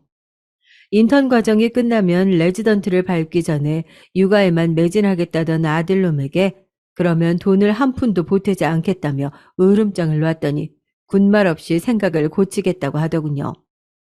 제 나이가 많은 나이는 아님에도 손주를 보게 되어서 어색하면서도 제 아들 얼굴이 군데군데 보여 손주가 참 예쁘다가 손주를 남편이 봤으면 얼마나 더 예뻐했을까 하는 맘에 남편 생각도 나 슬프다가도 또 손주를 낳아준 며느리를 생각하니 손주도 밉게 느껴지고 참 여러모로 복잡한 심경이었습니다.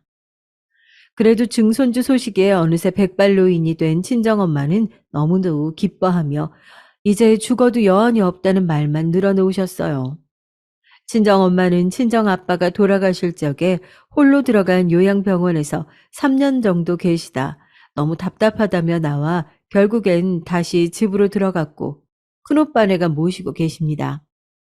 친정엄마는 증손주가 너무나 보고 싶다며 몸도 성치 않으신 분이 기어코 저희 집으로 오겠다고 떼를 쓰는 바람에 주말에 시간 내어 저희 가족이 모두 고향으로 내려갔어요. 친정엄마는 어느새 꼬부라진 허리를 한 손으로 움켜쥐고 다른 한 손으론 지팡이를 짚으며 저희를 대문 앞까지 마중 나오셨고 며느리와 제가 친정엄마를 부축하며 안으로 모셨어요. 그리고 아직도 돌도 안 된 아기를 보더니 친정엄마는 아기가 아주 건강해 보인다며 주름진 입가에 웃음꽃을 활짝 피워 보였죠. 큰오빠와 올케 언니도 저희 가족들을 반갑게 맞이해 주었습니다. 안에 밥상을 차려 두었다며 식구가 많아 따로 상을 펴 준비한 거실로 안내해 주었고 저희는 오랜만에 모여 다 같이 식사를 했어요. 그러다 큰오빠가 먼저 입을 열었죠. 참, 영희야.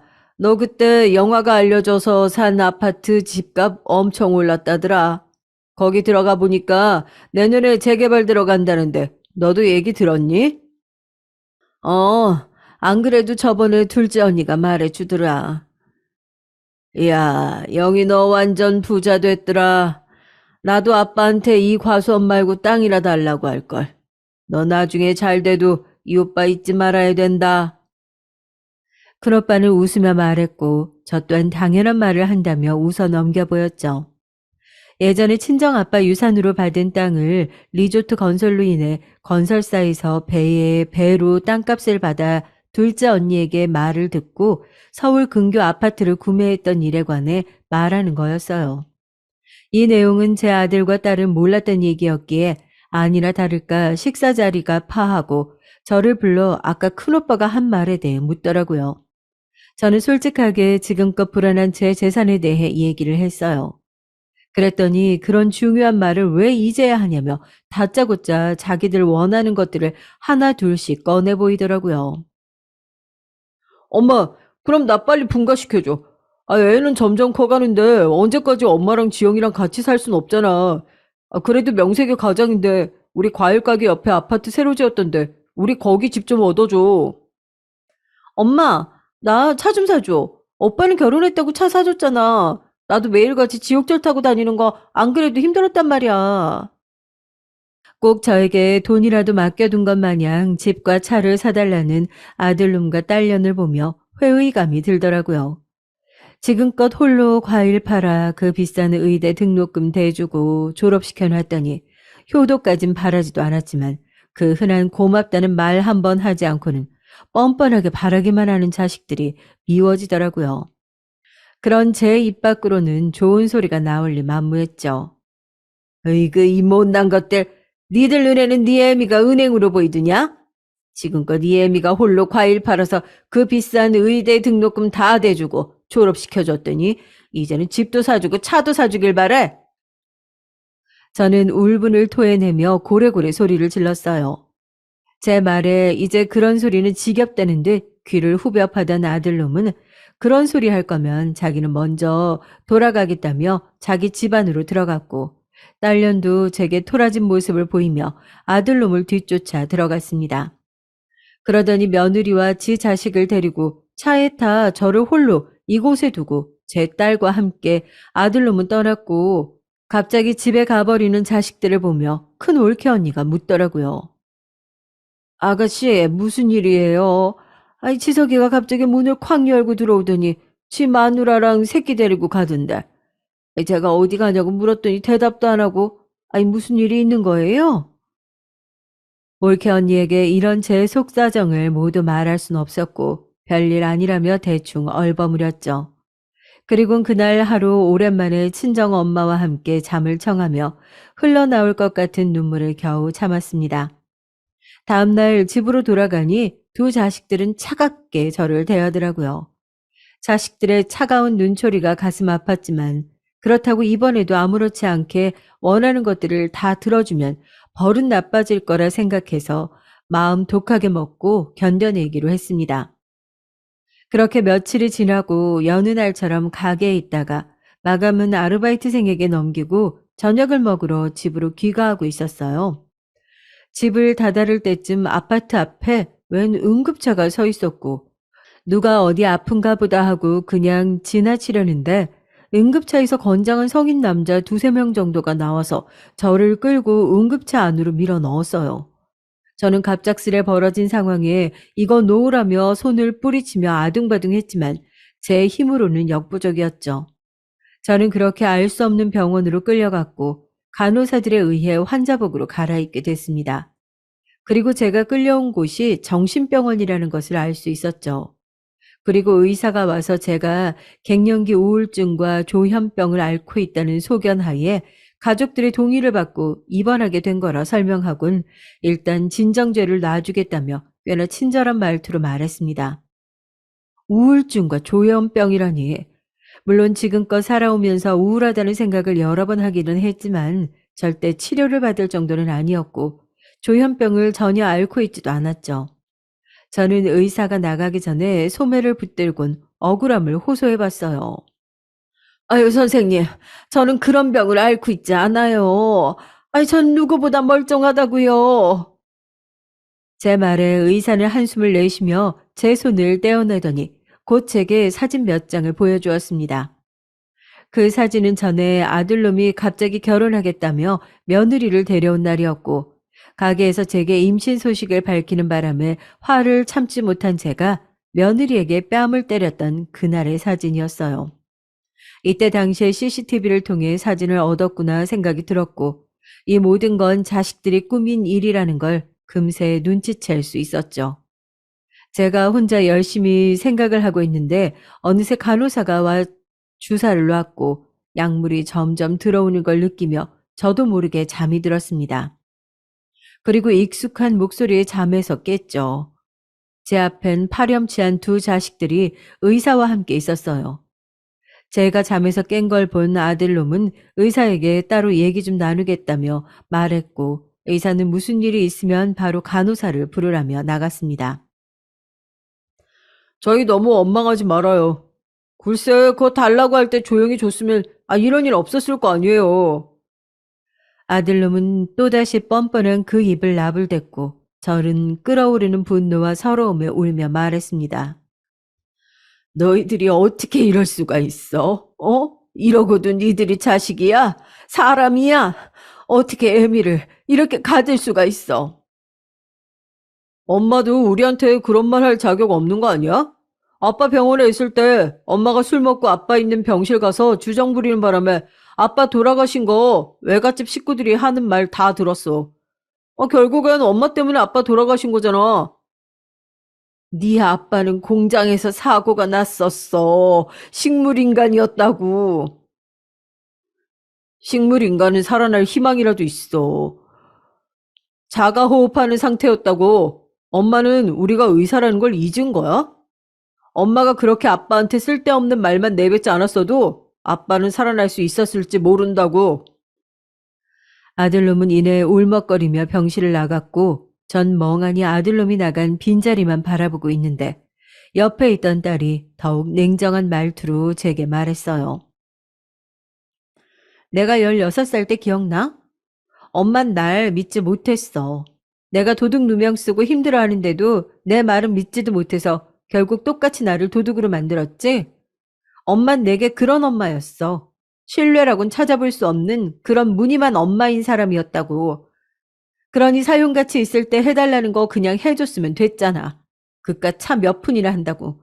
그리고 오빠랑 내가 의사 꿈꿨던 건 엄마를 위해서가 아니라 돌아가신 아빠 때문이었어.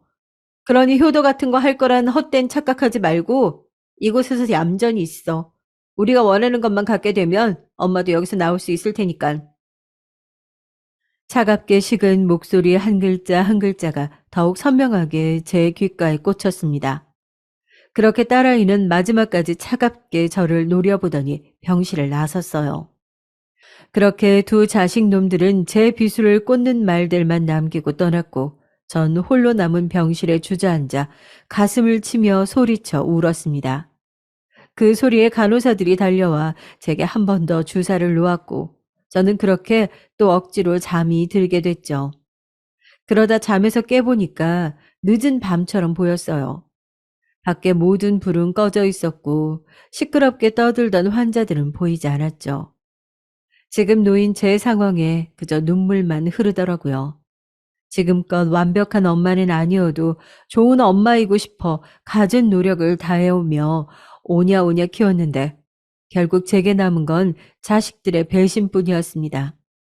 너무 서럽고 분해서 세상을 등지려는데 그 순간 잠겨있던 제 병실 문이 열렸고 낯익은 목소리가 들려왔어요. 어머님, 조용히 나오세요. 평소 시집살이 시켰던 며느리가 저를 구해주는데 만감이 교차하더라고요. 저는 조심스레 병실을 빠져나왔고 며느리 핸드폰을 빌려 작은 언니에게 전화를 걸어 이 상황에 대해 설명해 주었습니다. 제 얘기를 듣던 작은 언니는 무슨 이런 일이 있냐며 당장 제가 있는 병원으로 오겠다며 말하곤 전화를 끊었고 저는 핸드폰을 돌려주며 며느리에게 물었어요. 아니, 도대체 어떻게 된 일이니? 제 물음에 눈치를 살피던 며느리는 저를 병원 옆 건물 사이 골목길로 데려갔고 조용히 차근차근 지금까지 일을 설명해 주었습니다. 그이가 아가씨랑 편먹고 어머님 재산을 빼돌릴 생각 중이에요. 여기 병원 원장이랑 아가씨랑 아는 사이라던데 며칠 전에 여기 원장한테 같이 가서 없는 말 지어내고 어머님이 아픈 것처럼 몰아갔어요. 그러더니 가게 가서 노트북을 보더라고요. 그러다 저희랑 그이가 처음 병원에서 임신 소식을 접하고 어머님한테 말씀드리러 이 가게 왔을 때 영상이 나왔는데 제가 뺨 맞는 것만 정지해서 사진 몇 장 찍어가더니 그걸로 의사에게 제출한 거예요. 결국엔 가짜 병명 이용해서 강제 입원시키는데 동의서 쓰고 지금 어머님이 이렇게 끌려오시게 된 거예요. 근데 진짜 아무리 생각해도 이건 아닌 것 같아서 그이랑 아이 자고 있을 때 몰래 와서 열쇠 찾아서 어머님 빼드린 건데 이건 꼭 비밀로 해주세요. 그이가 알면 어찌 될지 저 너무 무서워요, 엄님. 침착하게 지금까지 있던 일들을 며느리는 제게 빠짐없이 설명해 줬고, 전 그런 며느리에게 고마운 마음과 지금껏 고아라며 천대하고 가방끈 짧다며 무시했던 지난 일들이 주마등처럼 흘러가면서 미안한 마음도 함께 들었습니다.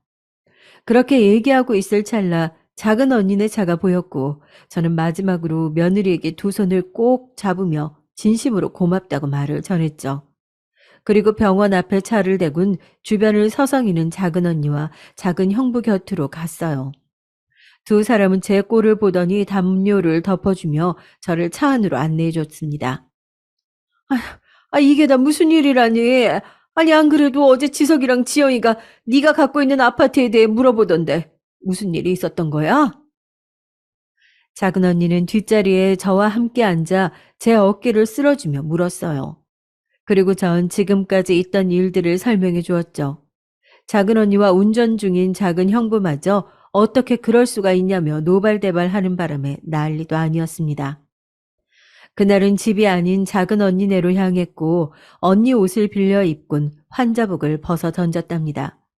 그리고 다음날 이른 아침부터 언니와 형부가 저를 데리고 다른 병원의 정신과로 가서 제 진단을 받았어요. 제 정신에는 문제가 없다는 소견을 받아볼 수 있었습니다. 그리고 변호사였던 작은 형부의 도움으로 인신보호 구제 청구를 했고 그 결과 구제 해제라는 결정을 받아낼 수 있었습니다. 이후 다신 가고 싶지 않은 그 병원으로 돌아갔고 법원 결정대로 전 퇴원이 확정되었고 그렇게 당당하게 제 핸드폰을 되찾아올 수 있었어요. 다행히 제 재산을 빼돌리기 전이라 제 재산도 무사히 지킬 수 있었고 두 자식 놈들은 바로 집에서 내쫓았습니다. 다만 어찌 보면 제 생명의 은인이기도 한 며느리가 신경 쓰이더라고요. 해서 아들 몰래 며느리에게만 많지는 않지만 그렇다고 적지도 않은 돈을 쥐어주며 나름 보상을 해 보였습니다. 이 사실은 작은 언니가 형제들에게 모두 전해서 친정 엄마를 제외한 모든 식구들이 알게 됐어요. 제 형제들은 모두 제 자식들을 파렴치한 놈이라며 그런 불효막심한 것들은 엄마의 소중함을 진심으로 깨우쳐야 한다며 저보고 마음 굳게 먹으라고 당부했습니다. 그리고 현재 자식들과는 완전히 절연하고 작은 형부의 추진하에 두 자식들은 감금죄로 고소한 상태예요.